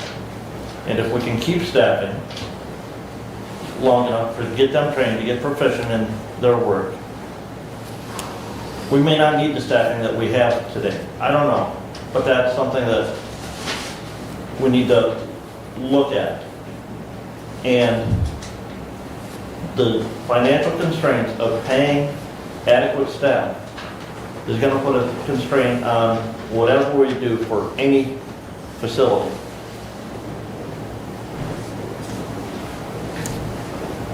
And until we get that report, I can't say there's going to be money in 24, 25, 26 without additional millage levy approved by the voters.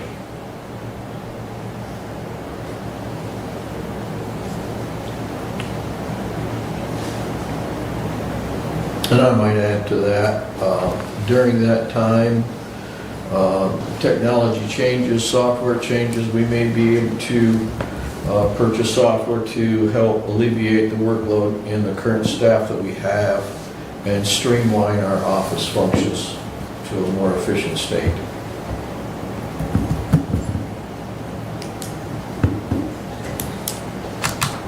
That completes my report.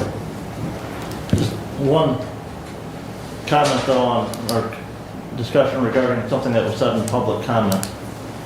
The road commission, are those elected individuals? And the comment was that we have oversight on the road commission. That is not a true statement. The only And I'll authority, make that very clear. The Board of Commissioners does not have oversight on the road commission. the only, It's a separate entity. The money and the budget is a pass-through. We do not have any oversight by statute of the road commission. the only thing that we get to do as I read the statute with the road commission is one of the things that we did earlier this year is we increased the size of the road commission body from a 3-member board to a 5-member board. We could go forward with a public hearing and reduce that back, or change that number back down.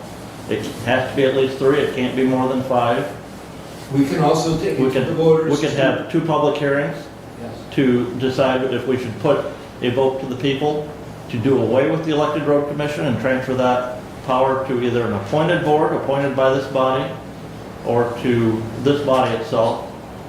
And the other thing that we have with the road commission is we get to determine the salary of the road commissioners. And I don't believe that's been changed since 2016 or before. I think it was around 16. And that's it. We do not have oversight on the road commission. All right. Even though you're a liaison there, you go there, but, and they send us their budget, and we include their budget in our special revenue funds, in our audit, but that's strictly as a flow through. Recess? We're going to take a 5-minute break.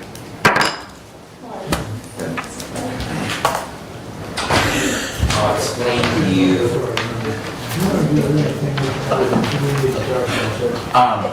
You and I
We'll reconvene, and Brent, you're up. All right, I will proceed right on here.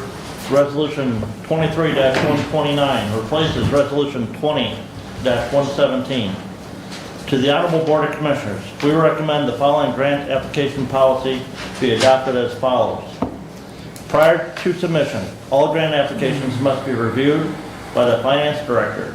All reporting requirements of the grant must be specifically stated as to who will be responsible for the reporting and as to the timeline of the reporting requirements.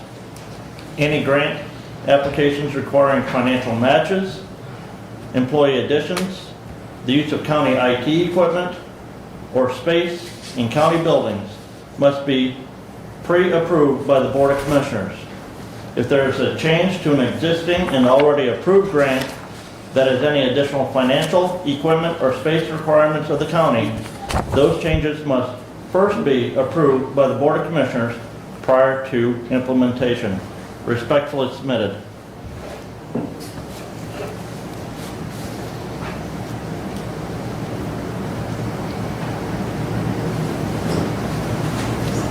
Support. I'm sorry. I'm only laughing because of the way the pause and the silence. Motion has been moved and supported. Brad, do you have a comment? Thank you, Mr. Chair. I'm going to speak in opposition to this resolution. First and foremost is just simply there's something glaringly missing from this. And that is the same problem that we have with our current grant policy. And that is that it says that individuals have to follow these steps, but there's nothing that says what happens when they don't. And I've been kind of shocked in the past when we have had department heads file for grants and bring money to the county, which was very much needed, but policy wasn't followed. And so there was no repercussions to those individuals, appointed or elected, when they did so. When they clearly did not follow the policy, we've discussed it, and other than kind of shaking our heads, there's absolutely nothing. So to me, that's the biggest issue with this resolution as presented. It doesn't say, well, if you do these things, that your budget's going to get dinged by 10%. It doesn't say that there'll be any other repercussion. Just says thou shalt not do these things. But the other component I have is that we have a pretty good system here in the county. We don't have a county administrator, and I will draw my last breath fighting against ever having a county administrator in Hillsdale County. But we function pretty well with our appointed and elected department heads in doing what's best not only for the department, but what's best for the people we serve, the citizens in this county. And this is just clearly a power grab to take away that autonomy and what works very, very well by those department heads.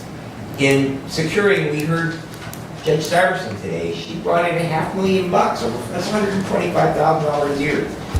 We have Judge Lisney, who secured for us a community corrections grant, and that will bring in an additional employee now to supervise people as they move through the courts, hopefully so we can alleviate the need to have to build a new jail for a couple more years, because we're constantly in a place where we've got to let people free. And I think Judge Stuyvesant's grant money. The sheriff secured hundreds of thousands of dollars last year for 800 megahertz radios. Now, I wasn't real pleased with the methodology behind that. He certainly didn't follow the county policy as far as procurement. Didn't bring that to the Board of Commissioners, and it was a whole lot of money that we spent that department head went out and was able to spend on his own and without going through the process that we have here. But at the same time, that grant has secured that radio equipment and increased officer safety because they have a more reliable communication method because of his efforts. And so I think what we're doing right now is working really, really well. That we have people who are going out of their way, they're spending time, and they're securing money for the benefit of the citizens of our county. And I just simply see this as a slap in the face to those department heads who have done a really, really good job in doing so.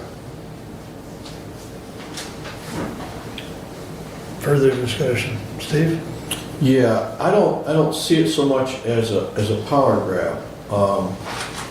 In my consideration of this, I look at it more as responsibility and oversight. And our government is set up for oversight. We watch each other, we take care of each other, and in that respect, I think it's a good thing. Another thing,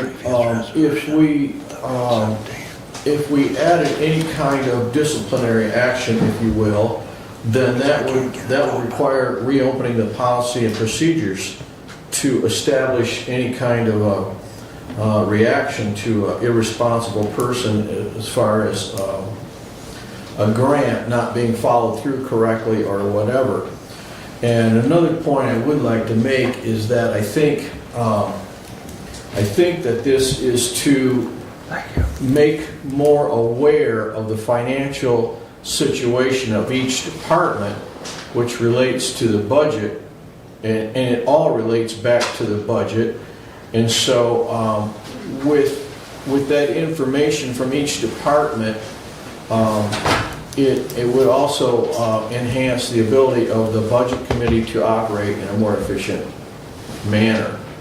So to your point, I agree, there is no ramifications for improperly following procedure in a grant situation, and no repercussions for those who don't. And in order to establish that, we would in fact have to reopen policy and procedures to establish some sort of disciplinary action for that to happen. Commissioner, if I will, in regards to that. The current grant policy we have requires that all grants be reviewed by the finance director, and only those grants that require a cash financial match of the county come before this body before they are submitted. Okay? A lot of times, the county then gets bored with the cost of housing employees that are paid for by the grant, that the county receives no financial reimbursement for that space. The county IT department is tasked then with providing equipment and technology to those new employees, and we get no reimbursement for that cost borne by the county. The grant policy that we currently have says only cash contributions required to the county must be pre-approved by the Board of Commissioners. Those other contributions, whether it be space or technology, are purely county costs. We pay for that space, we pay for that technology. And a lot of times we hear of, well, we have this grant, we're going to get this new person, now where are we going to put the person? And the facilities department is that, or the IT department are some of the last people to find out that we now have a new person and need new equipment. And so this is to keep everybody on board as to where we're at. The other thing is, we just got done talking about a potential building for the courts. As Commissioner Laney said, it's going to keep the budget department more in tune as to what's going on. And that is true because we need to know and be able to plan for what do we need for office space now and in a year and a half from now if we get this grant that we're applying for.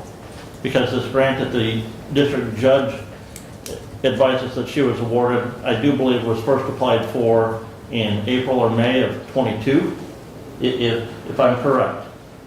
Okay? But it's an additional 1.5 people. Where are we going to put them? We don't have space in the district court offices right now. Where are we going to put these people? And unfortunately, that is the restriction that we have in this county right now with space.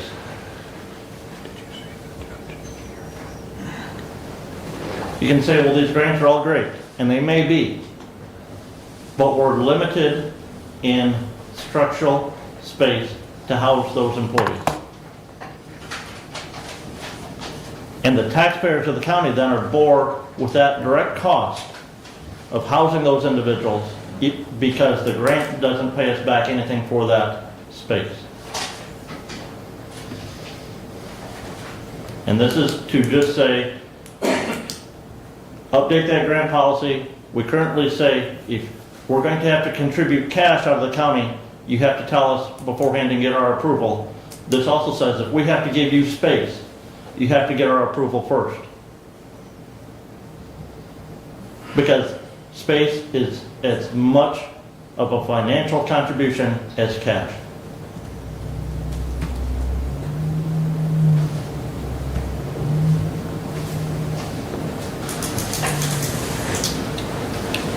Further discussion? And into your regard as to, this has nothing to say, well, if you don't follow this, then this is what's going to happen. Many of these grants require special revenue fund budgets before any money can be expended from them. The grant the judge got approved for, that would require a budget amendment to appropriate any funds. And so if this body then wants to say, slap the hand of somebody who didn't follow the grant policy, could fully not appropriate funds on a special revenue fund budget. That is our power to appropriate and approve expenditures.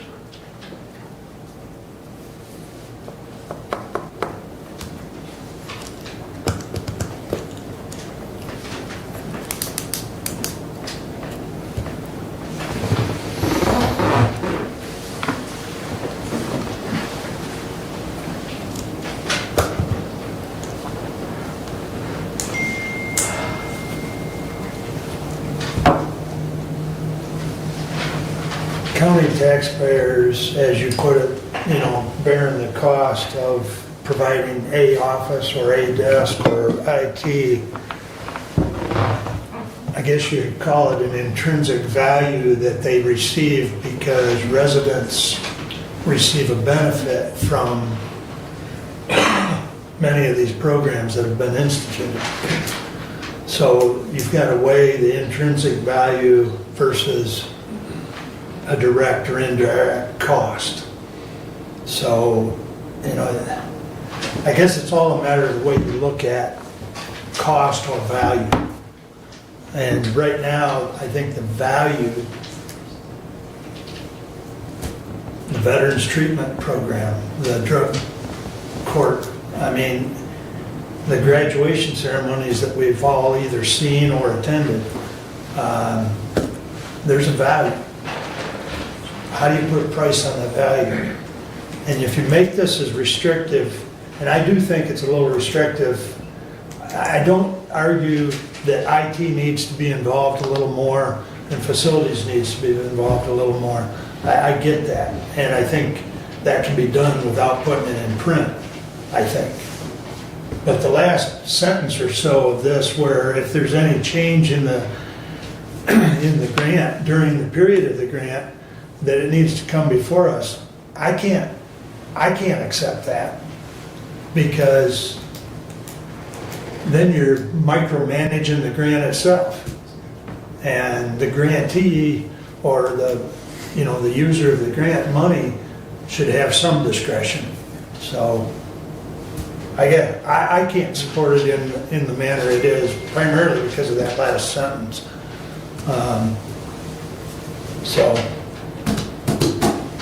Doug? So I think that the communication between the departments is the important thing. If facilities knows, if IT knows, then they're able to fulfill the needs as it's being presented.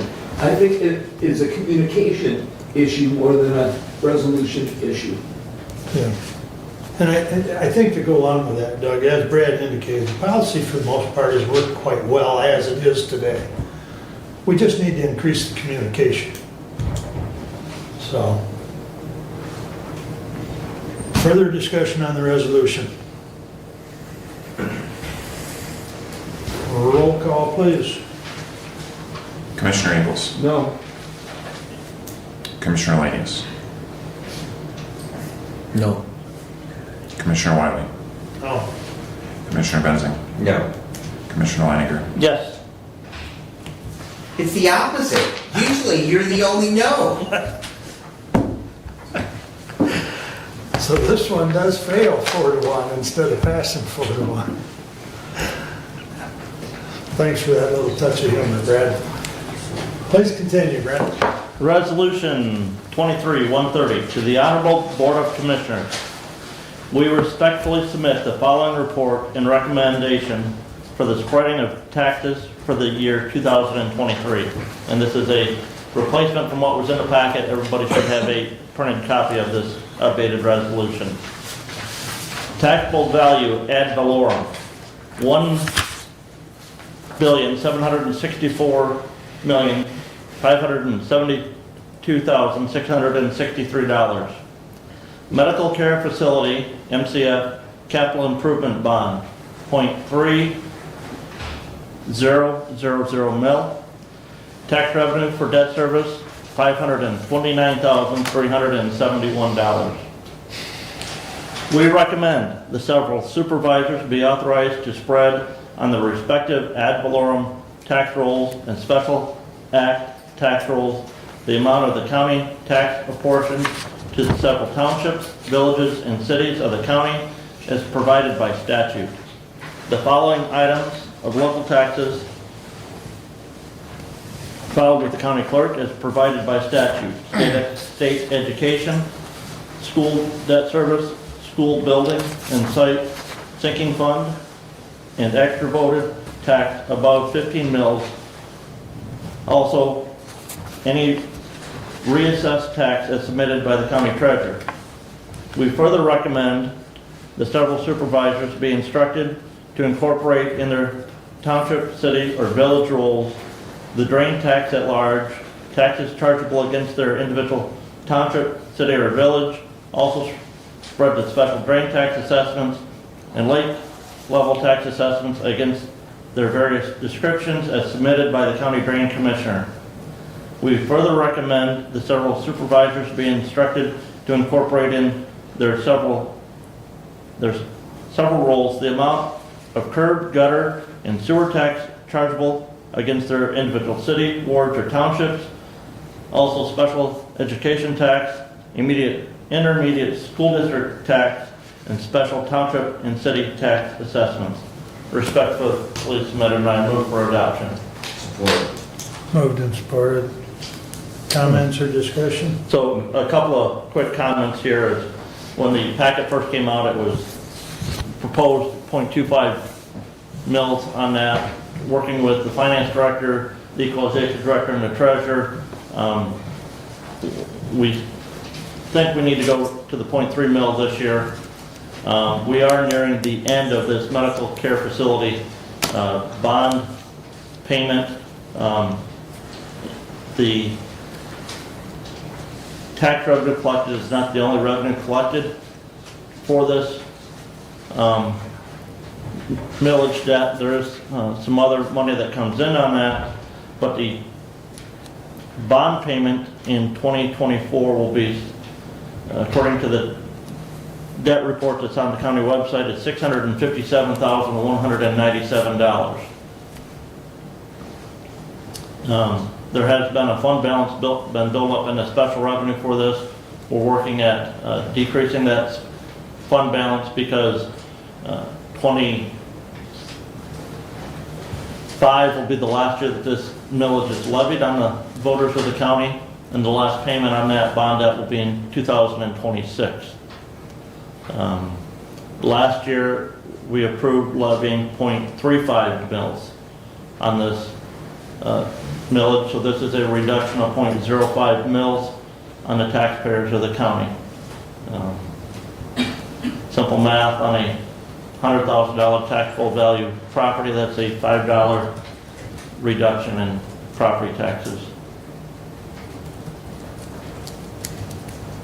You had a comment? No, Commissioner Weiner actually answered my questions is why the 500ths of a million more than was originally presented. And I appreciate the feedback that what we're doing today is a reduction in taxes from last year. So I appreciate that. And then my final is when is this millage for the bond repayment complete in 2025? Is what you said. We will levy the last millage in 2025. Collected 26, right? Collected and finalized in 26, and that final bond payment, I believe, will be November of 2026. Think of, It might be the first, or October. I think the final principal payment is the end of November of 26. sometimes there's just one payment, so I'm not sure. Yeah. I have so many, I can't keep them all. 2026 it's done with Right. Yes. regardless. Again, Yeah. that debt schedule on the county website shows 24, 25, and 26 debt payments. So on the current schedule, there's an interest payment due early in the year and a principal and interest due at the end of the year. So Okay. And we will not get those bond rates again. not anytime in the near future. Okay. Any further comments on the resolution? And this resolution also does take care of spreading the special assessments and lake level assessments that Drain Commissioner Ward went over with us this morning as well. So, which is why I'm glad that he was able to make it to give us that report, because it was in the resolution. Okay. Anything else? A roll call, please. Commissioner Lanius. Yes. Commissioner Wiley. Yes. Commissioner Benzing. Yes. Commissioner Leininger. Yes. Commissioner Ingalls. Yes. Passes 5-0. Please continue. Okay. As Mr. Ingalls said, we have finished our final meetings with each of the department heads. Before we really get into finalizing that final look at the committee level as to those budget requests and looking as to what we can fund, what we can't fund, where we are anxiously awaiting the report from Mr. Notley, and communication that Derek has had with him is that he hopes to have that report to us early next, or sometime next week, because my goal is to incorporate as much of that recommendation as we can into the budget to take care of those county employees that, again, as they are one of our most vital asset to the county.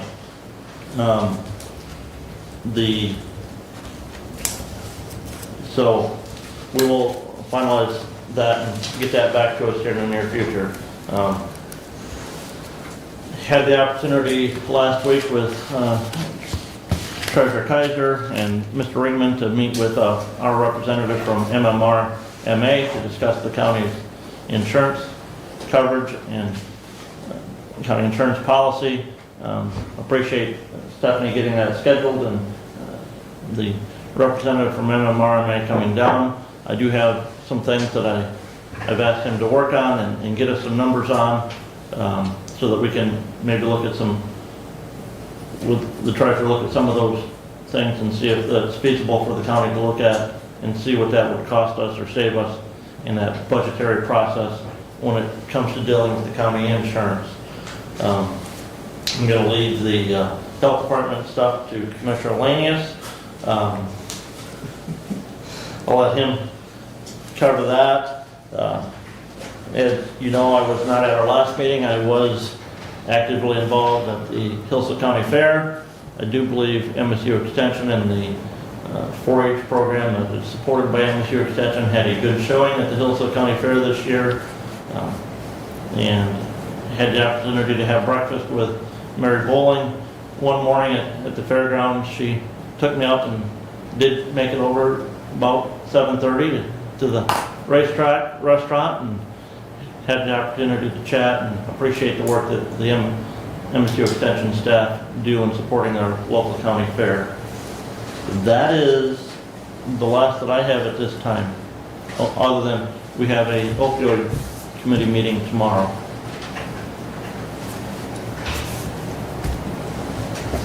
Check that one off my list. Okay, any questions or comments for Brent?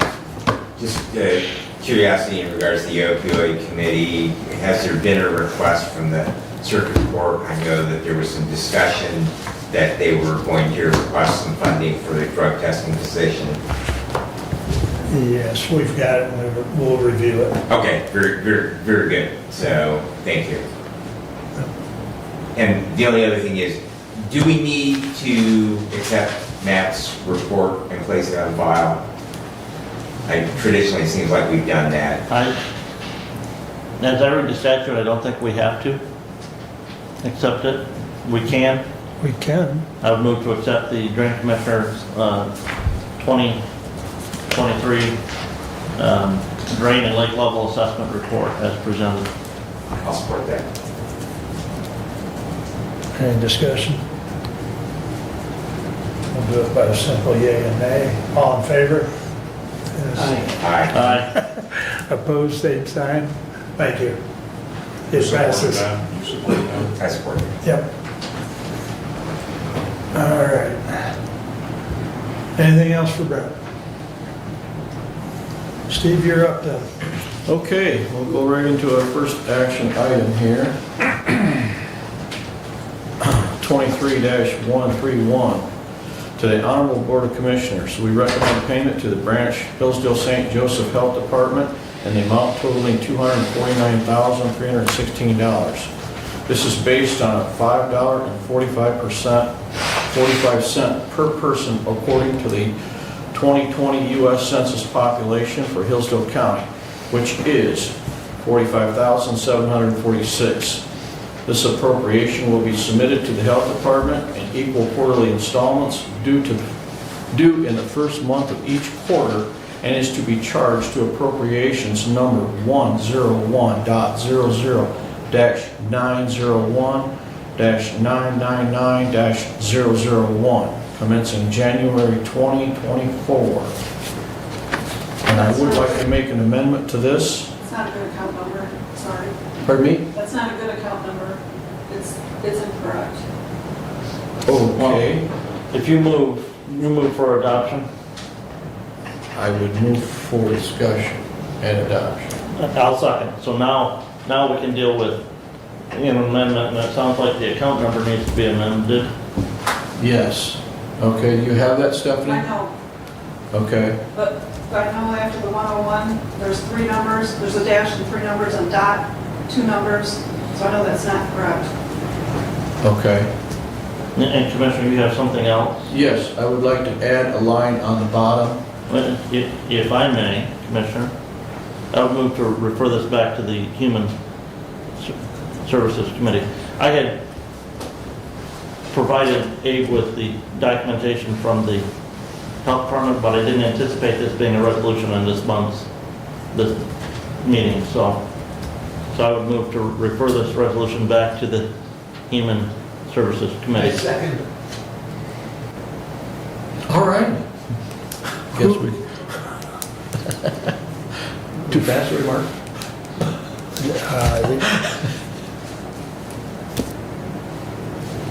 Steve chairs that. Who's the vice chair?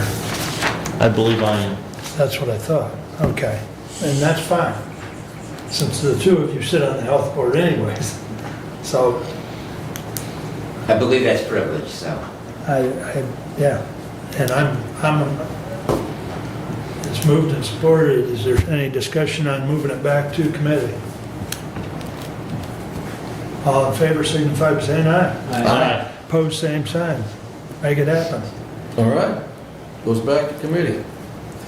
And Commissioner Lane, just on that, if a couple things when we come back is number one, if we have the amount of our current appropriation per capita, and then I'm just also curious as to the number, if it still exists, that Branch County gets to remove out of their census because of the prison population, if that's still a thing. Okay. So Commissioner, part of that information. Is available. If you look at the additional supporting documentation that was It's in included there, okay. with that resolution. It's in those- There's 6 pages of supporting documents attached to that. And yes, Branch County, the population that has been calculated for Branch County does not include the prison population at the state prison. Correct. I don't remember if this documentation has that exact number of individuals. Yeah, I think it used to at least just refer to a January 1 census date, whatever their census No. was on January 1. It was, I mean, that figure was set off of the 2022 census. So how many were there when that Right. 2022 Yeah. census was done? Right. And that's the figure then that's used. Okay. We'll look forward to seeing And- that resolution I'll back. read through the supporting documentation, thank you. And it's that 545 represents a 15-cent per capita increase. Okay. Right, it's a 2.83, which is also part of that, it's a 2.83% increase. But that's also part of that supporting document. Okay. So, all right, we'll look forward to it being back. Okey doke. So Okay. please continue. Next action item, 23-132. A resolution opposing any legislation preempting local control for solar and wind developments. Whereas Executive Directive 2020-10 aims to achieve 100% carbon neutrality in Michigan by 2050. And whereas industry leaders have pledged to reduce carbon emissions to help achieve this goal. And whereas efforts to expand renewable energy projects will continue to increase in this state. And whereas the governor has proposed the Michigan Public Service Commission to be the sole regulating authority for solar and wind projects to expedite these efforts. And whereas by granting the Michigan Public Service Commission this authority, local control will be preempted. And whereas should local control be preempted, a county, township, city, or village would be unable to determine the location, size, setback distance, decibel level, or any other criteria for a solar or wind facility. And whereas should local control be preempted, a county, township, city, or village would be unable to determine requirements for construction, operation, use, or maintenance of a solar or wind facility. And whereas if a county already has a solar or wind policy, practice, regulation, rule, or ordinance on record, it would be null and void. And whereas all other types of energy facilities, while regulated by the Michigan Public Service Commission, must adhere to local zoning. And whereas this proposal grants far more regulating authority to the Michigan Public Service Commission than for any other energy source. Excuse me. And whereas the Michigan Association of Counties opposes any legislative action that may grant the Michigan Public Service Commission this power. Excuse me. Therefore, be it resolved that Hillsdale County opposes the preemption of local control in solar and wind city and zoning. Respectfully submitted, and I would move for adoption. I'll support. Discussion? And again, not relating to, or, you know, we have some solar projects planned in the county. We have some turbine projects that have been built in this county. Those have all, the turbine project, the current solar field that's in this county have all been built per the guidelines of local zoning ordinances or without, if the township doesn't have local zoning. We don't have countywide zoning, but this is a true power grab, I believe, by the governor and the Michigan Public Service Commission if this gets transferred to them away from local control. You know, we've got another solar project that they thought was going to be started this year. Now it sounds like it's going to be or March, April of next year before it starts out in Allen, Fayette, and Scipio Township. But again, The State Public Service Commission should have no say in where those facilities are built. And shouldn't have the authority to come in and, as far as I'm concerned, use eminent domain to take anybody's property to say, well, we need to have a solar project here because we got to quit burning coal or quit burning natural gas, or we got to shut down nuclear reactors, or we got to tear out hydroelectric dams that are capable of providing power to this day.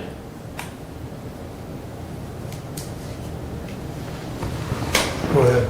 Thank you, Mr. Chair. I'm going to speak in opposition to this resolution. And I will start with that. I think green energy is forcing the citizens of Michigan and the citizens of America to buy the single most expensive form of energy there is. And I think that if we just simply let simple economics rule, we would have much more affordable energy. And then first and foremost is that nuclear, which we will probably now after Fukushima never build another nuclear reactor in America, but nuclear is probably the most affordable and least costly form of energy that we have. Fully depreciated coal plants are the second least costly. And we tore one down. We actually had one here in the county, and we tore it down so it could never, ever generate a watt of energy ever again. We've done that all over the state of Michigan. We've done that all over. But there's two reasons why I'm opposed to this. Number one is that we need to place the blame for this demand for green energy firmly at the feet of the Michigan legislature. And as an elected Republican, I will say the Republican legislature and a Republican governor increased by 50% the mandate in this state of energy that we have to buy from the most expensive source there is. And by having the citizens be able to turn back to the legislature and say, what the heck did you do? And place the blame at their feet when we have to build wind turbines that they don't like or solar fields that they don't like. The blame for those should go firmly back at the legislature. The other issue that I have with this is that sometimes that the state does need to preempt local control. And well, you shake your head, Commissioner, but the Firearms Preemption Act of 1990, prior to that, we had a patchwork where the city of East Lansing could ban you transporting a 30-06 semi-automatic rifle to go deer hunting when you drove up 127, that if you got stopped, you could have had your property seized because we did not preempt firearms regulation in the state of Michigan. Airbnbs are a great example. They take your property, your ability to produce revenue from it. And I see the ability for you to lease or sell your property for the highest value possible to be a taking of your property by local government. And so in this case, I see this as the ability that an individual who has a piece of property, if they choose to lease it to a solar energy company for 20 years, well, that should be their decision. It should not be a township that says that I can't contract or I can't sell my property to someone for what would produce for myself the greatest amount of revenue from a lawful use and what the legislature has made a mandated use. And so, do I like solar energy? Do I like wind energy? No, not at all. It's really expensive. And probably not our solution to America's energy problem. But I don't like the idea that we can stop individuals from leasing out a spare bedroom and making a few extra bucks from that. And then we're not talking about that here, but to me this is the same thing where we have local government seizing the ability of a property owner to use their property in what benefits the individual who pays the taxes on it. And so I won't be voting for it. Thank you. Okay, so I would remind you that this is supported by the Michigan Association of Townships as well as the Michigan Association of Counties. This is to show that we stand in solidarity with them to prevent the very thing you're talking about doing. This is a specific item issued to or against the Michigan Public Service Commission coming in and through eminent domain, wiping out the whole family farm just to put a solar panel project in. And if you think that the state wouldn't do that, you might want to take another look at it. This would stop the state from coming in and controlling, and that's basically what they would be doing, is taking over control of your township, city, or village through eminent domain, just because they want to be energy or carbon free by 2050, and your property's in the way of doing that. So what you said to me was that a township shouldn't tell someone that they can't rent or lease their property to a solar company, okay? Well, if a township can't do it, then why could the state come in and just without question, eminent domain, take your property without your acknowledgement or even asking you if they can have it? They just take it. So where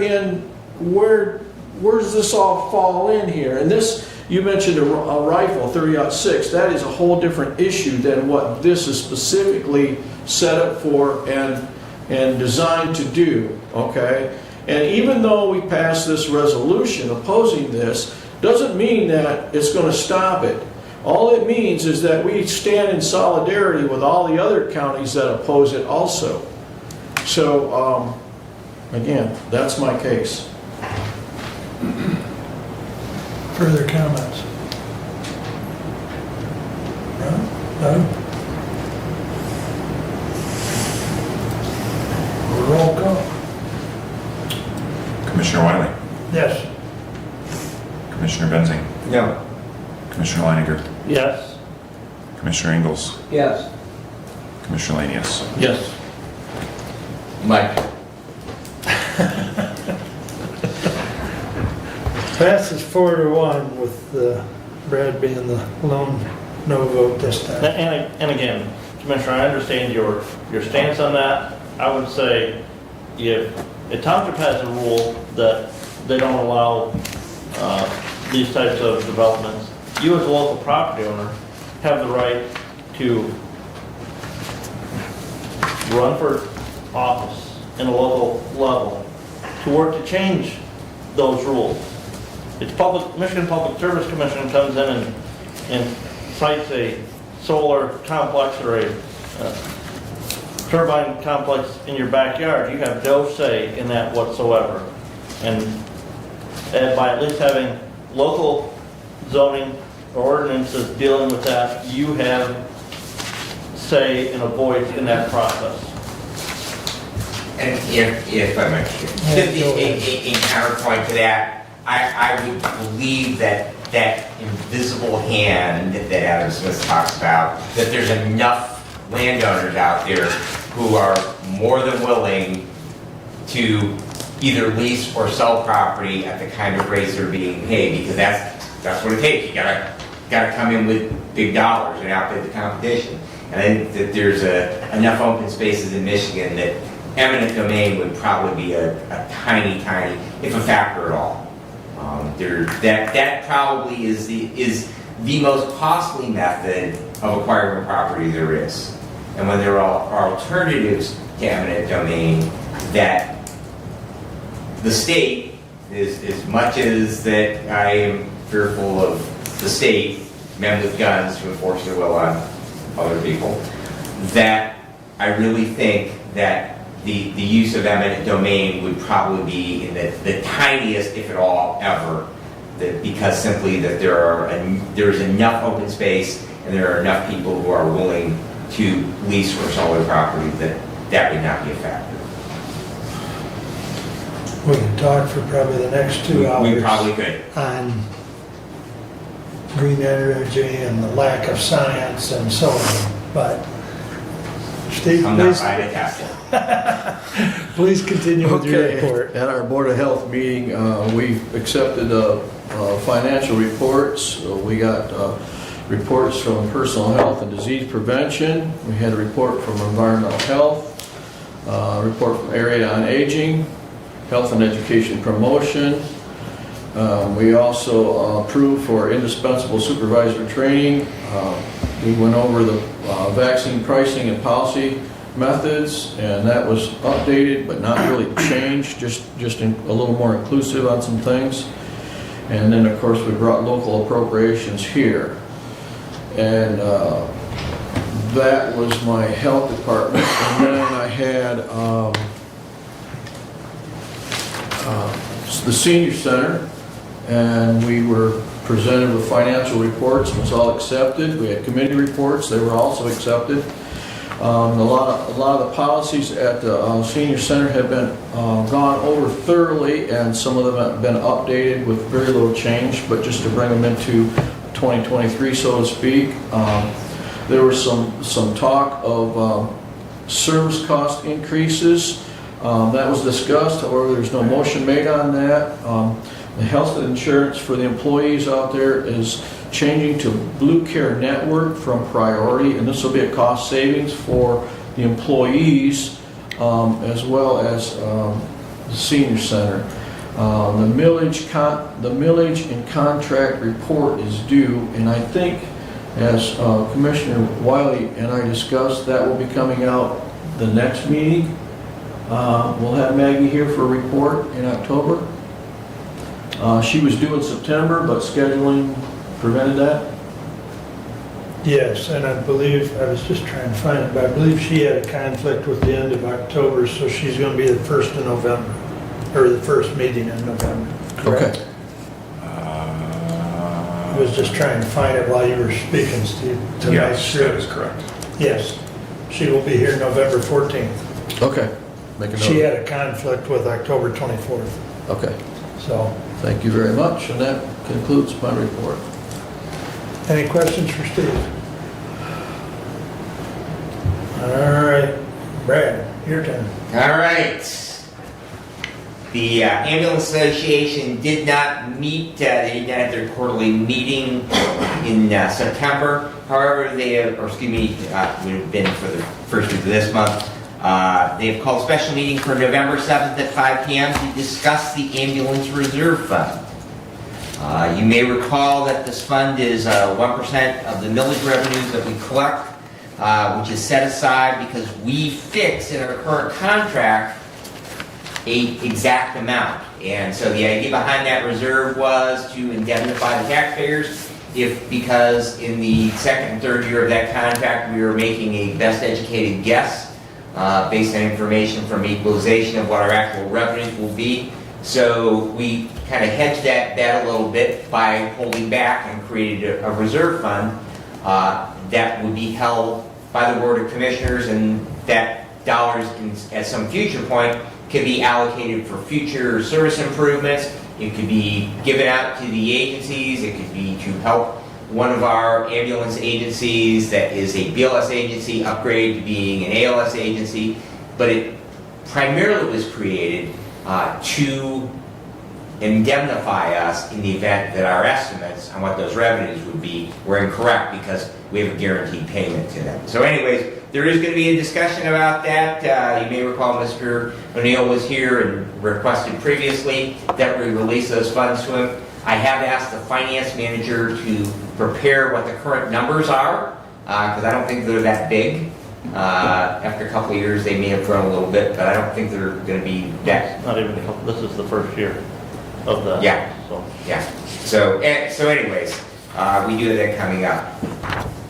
The CAA board did vote. They affirmed the plan that came out of the Community Development Committee on which I sit to close 6 Jackson County Head Start classrooms and the one in North Adams. That is solely because they don't have the staffing. It's not that they don't have the students. It's they don't have the staffing, and in order to be in compliance with the plan from Head Start and the requirements to provide that they did make that decision at the full board meeting to close those classrooms. Also, Director Berry, she had a satisfactory annual review. She's done a very, very good job over the years that she's been there with the agency. And she also has offered to spend more time working in Hillsdale County in regards to helping with housing issues and raising our population, our low-income population, out of poverty. So she did note that she has been somewhat remiss in the amount of time that she's dedicated to our county, and that she plans on increasing that over the coming year. Mark and I did meet with the 911 unions, both the supervisors and the dispatchers, on October 6th to discuss a new uniform policy. The policy will go into effect in November. Originally, it was supposed to go back into effect back in September. It was suspended because there were some questions that were brought up by the union, and so we did meet with their representatives and some members of the union themselves. I think that we have a workable and time frame that will make that, and that will help make them a bit more professional in appearance out there. And so I think that we did come to a good resolution to that. Prevention Works does meet this Thursday. Mark and I have a meeting on Wednesday with Judge Lisney regarding the Michigan Appellate Assigned Counsel System. It is a fee reimbursement system similar to the Michigan Indigent Defense Fund that we participate in. We are one of the few counties that does not currently participate in that. And evidently from the appellate side, it is becoming more and more difficult because of the current method of paying for them to find counsel who will represent those that do have appeals from sentencing from decisions by the courts here within the county. So it will be interesting. Something that I was not aware of at all, and so I've been doing a lot of reading, and so hopefully we will come away with that, and we will have more information for you in regards to that. Judge Syverson did ask, as she mentioned earlier today, to be part of the planning group on their new domestic violence treatment court, and we have our first meeting for that on October the 16th. CA Community Development and 911 Board on the 18th. There will be a virtual meeting via Eagle on the Materials Management Planning Work Group that we authorized at our last meeting, and how we are going to move forward and implement that. That is a webinar on October the 18th, and I will do my best to be in attendance on that so I can get updated. It basically is supposed to be an educational event to show representatives from all of Michigan's 83 counties on how we're going to proceed with implementing those new material management ordinances for our county. We are working on a draft of an operating agreement. Mark visited with me today at break in regards to the medical examiner. We did get a draft on that, and he and I will have a meeting a little bit later this week to go over that, and hopefully we can get something in place. The idea is to create something that is similar to the implementation of what our 3-county health department is enabled under. So we are continuing to move forward with that. On November the 2nd, I will be participating, recertifying in basic disaster life support. That's through Western Michigan University School of Medicine. It's a virtual event. There's 9 modules that I have to complete prior to that, and then a half-day webinar, and that will help with the emergency management side of the house, and should be pretty good. I attended that 8 years ago in person up at Western, and that was very, very good training. And that concludes my report, unless you have questions for me. One question. The October 18th webinar for materials management, what time did you say that was? I will have to look, but I can forward you the email, Commissioner. Please do. Thank you. So, Any update on funding through the state? I know there is a $50,000 grant, up to $50,000 grant for funding on that. We will need to look at that grant application, get that filled out and submitted.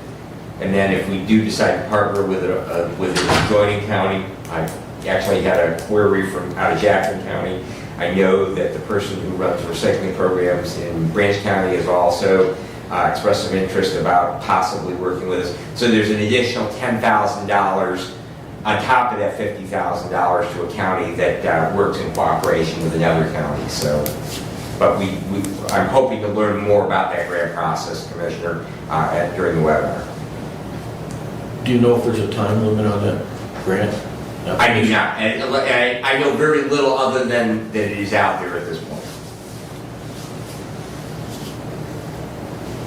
Any other questions or comments? Okay, thank you. Lifeways has been taking up a lot of the time, especially the facilities committee trying to decide whether they're gonna stay there. So we've had multiple, since I sit on the facilities committee as well as on the board. We had one last night and we've got another one scheduled for next week. So that's an ongoing process. I know one of the reasons Randy stepped out was he has a meeting with John from Lifeways that is their facilities director. So they were gonna go over some things today with their current location. So that's still being looked at. It's still being looked at as far as potentially a new build, or a new location. I mean, everything's being looked at to include, they have the same issue that we've discussed with any sort of move, is the funding mechanism, whether it be a bond or whether it be a grant. You know, they're constantly looking at that. So the insurance committee met yesterday with John O'Connor from 44 North, and we're going to meet again in 2 weeks. Derek has some extra packets for committee members that couldn't attend, so I know he was going to reach out to them. We were minus about 3 or 4 members of, you know, from the different departments. Those in attendance, we're going to take it back to their respective employee groups.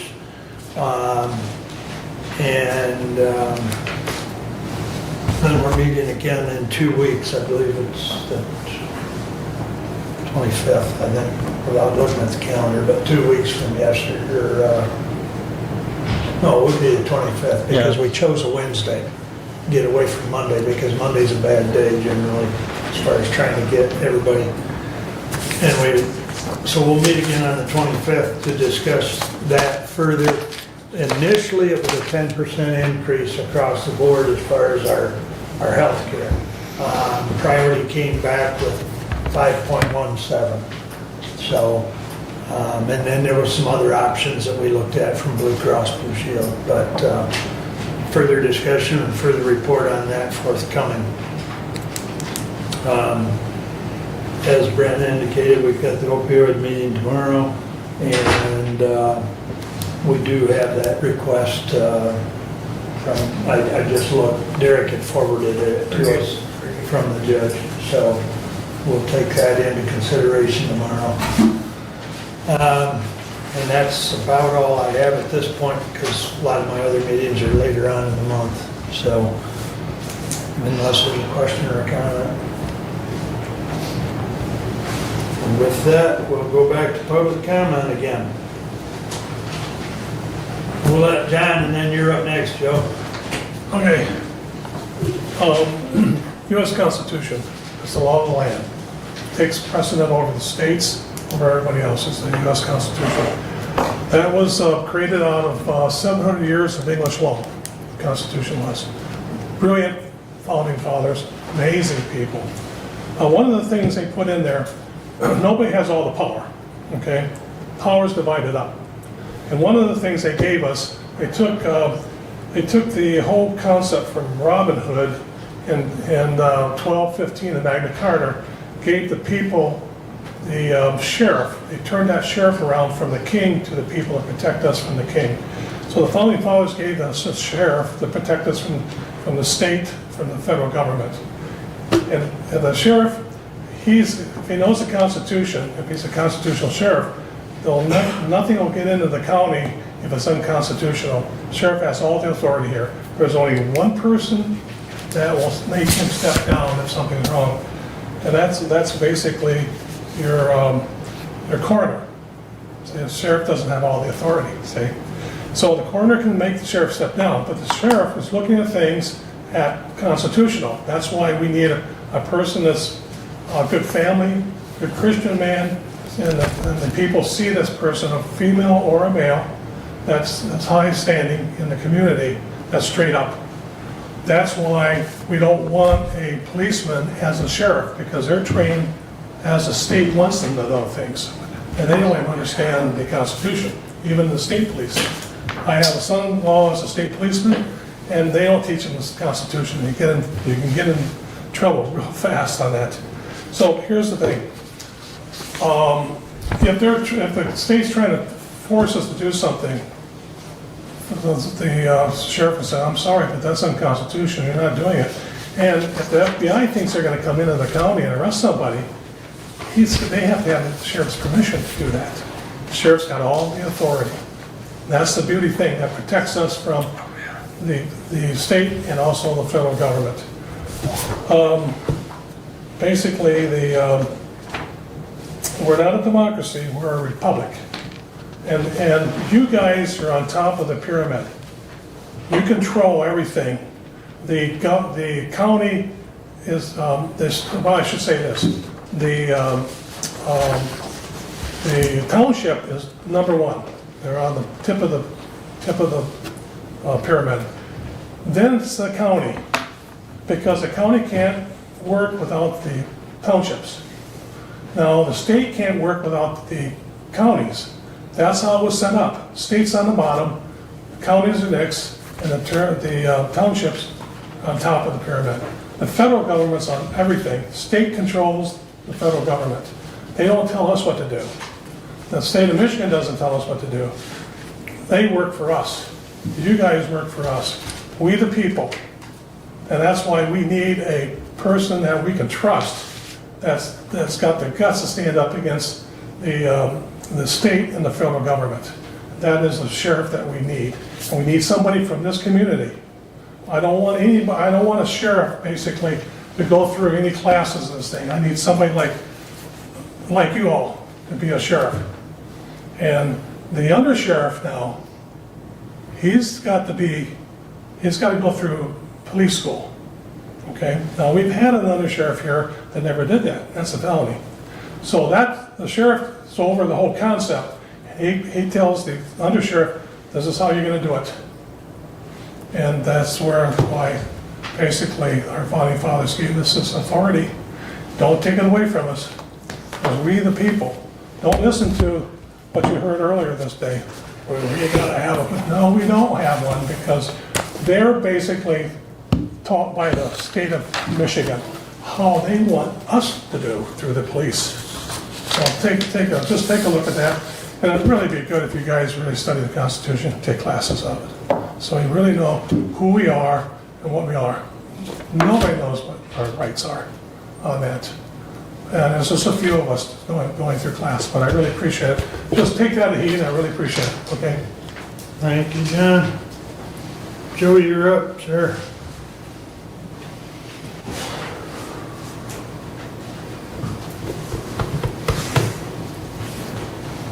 I'm just going to talk about what I want to talk about. Remember, a few months ago, I came to you guys before when the first idea of selling that district court, and I said, do not sell that district court unless you have a plan. Brad, he was screaming and kicking, do not sell the court unless you have a plan in place. Well, that's what happens when you put the cart before the horse. And Brent, I respect you a lot, but the very first idea of that court building being sold was your idea. You did the resolution or to pass it. Now you're in a situation, and one of my biggest things was, those county employees have to live with this. Your decision on selling that building and not having a plan in place, and you made a good point. Well, we got to do this, go to the next point. And then everybody put the pressure on you, Doug, to find a solution. That's not fair. This body voted to do it. This body broke it. This body needs to fix it. Brent, I understand we don't have the money and the residents ain't gonna do this. That's something you guys should have thought about before you sold that building. Kicking it down the road to 25, 26, when there might be an option to have money, is not a solution, because you guys, this body that broke it, may not even be here after the election in 24. It may be a whole different group of commissioners or a couple of different people changing. So that's kicking the can down the road for another group to come in and fix a mistake in the first place. My mom used to say, Joe, you break it, you fix it. You broke it, this body needs to fix it. And I believe in 2024, a couple of you might be up for re-election. What if you're not in here to fix it? That you help cause.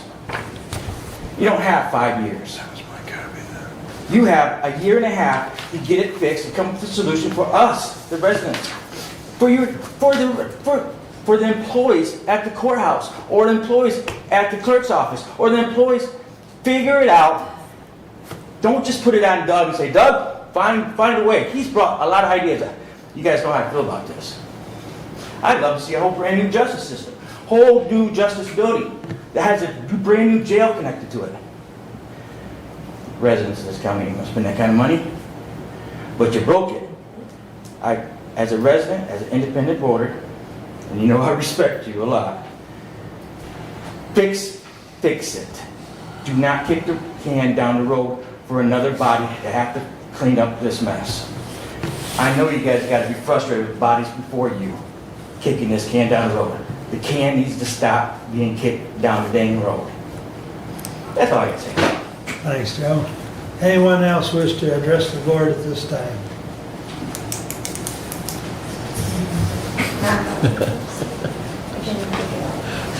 I just had to ask, didn't I, Bob?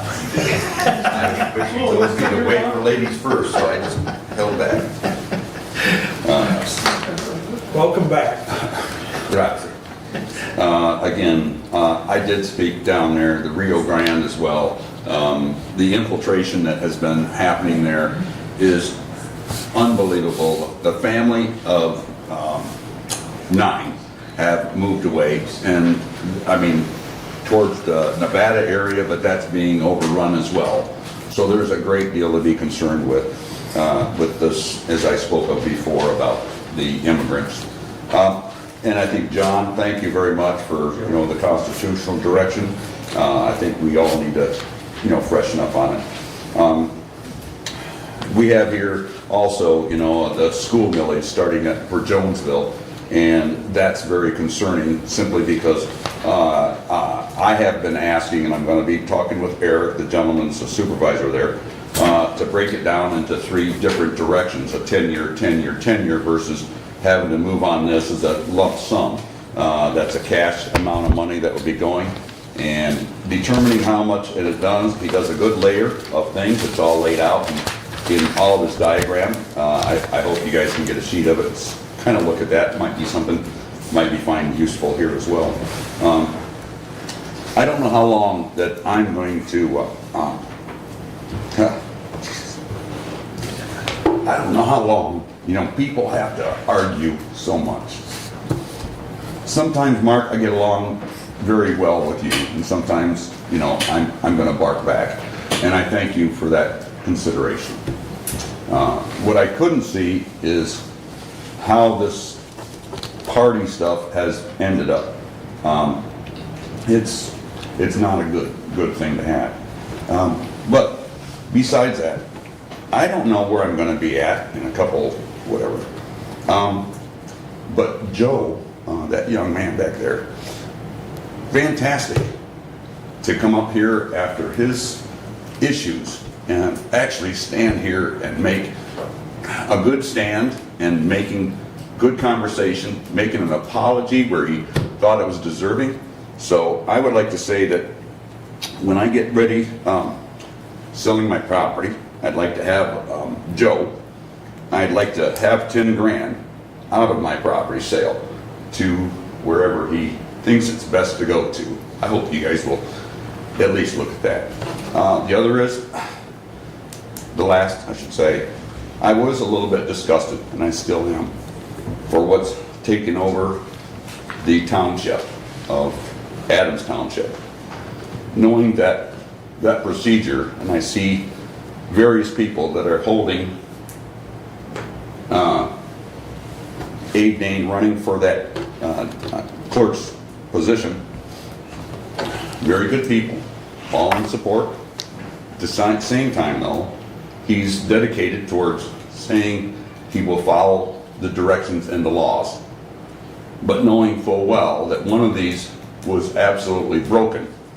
And I can't find where that it says in the 1957 coming up through, it's been revised, that it states that a clerk of a county, deputy clerk of a county, can take over that position.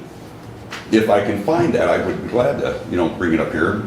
You guys show me or something, but to see where that was taken over, it should have never happened that way. It is up to the township officials, those people there, as what John was inspiring about. They are the ones who control it, not the county. And we need to look at good direction. If we're going to act on something, make sure what we're doing is a good thing, not something that's obscured and people are going to be questioning what you people do. But anyway, thank you very much for your time. Thank you, Bob.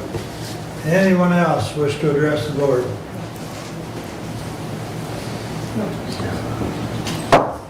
Thank you all for coming. Additional business, Brent? None. Steve? Yeah, I'd like to go back to public comment. Joe, thank you for your apology. Apology is accepted, and you are in my prayers, brother. Thank you. Doug? No. Brad? I just wanted to comment, talking about border infiltration. I went back, pulled up a certificate I got in 2011 from a class that I attended down in Southern Ohio at the Tactical Defense Institute, and heard then about the trains and how that they were mixing in potential terrorists. So at least 12 years ago, this has been on somebody at the federal and the state level that our very poor southern border has been a conduit for individuals who are not particularly beneficial to the citizens of America. So this isn't something new that's gotten on anybody's radar. It's just the velocity of the information that we have today that somebody sees upon what is a relatively old idea. So I just wanted to bring that out. I actually went back and looked at the data in the certificate. It's 2011. Amen, brother. Okay, with that, we stand adjourned. Thank you all.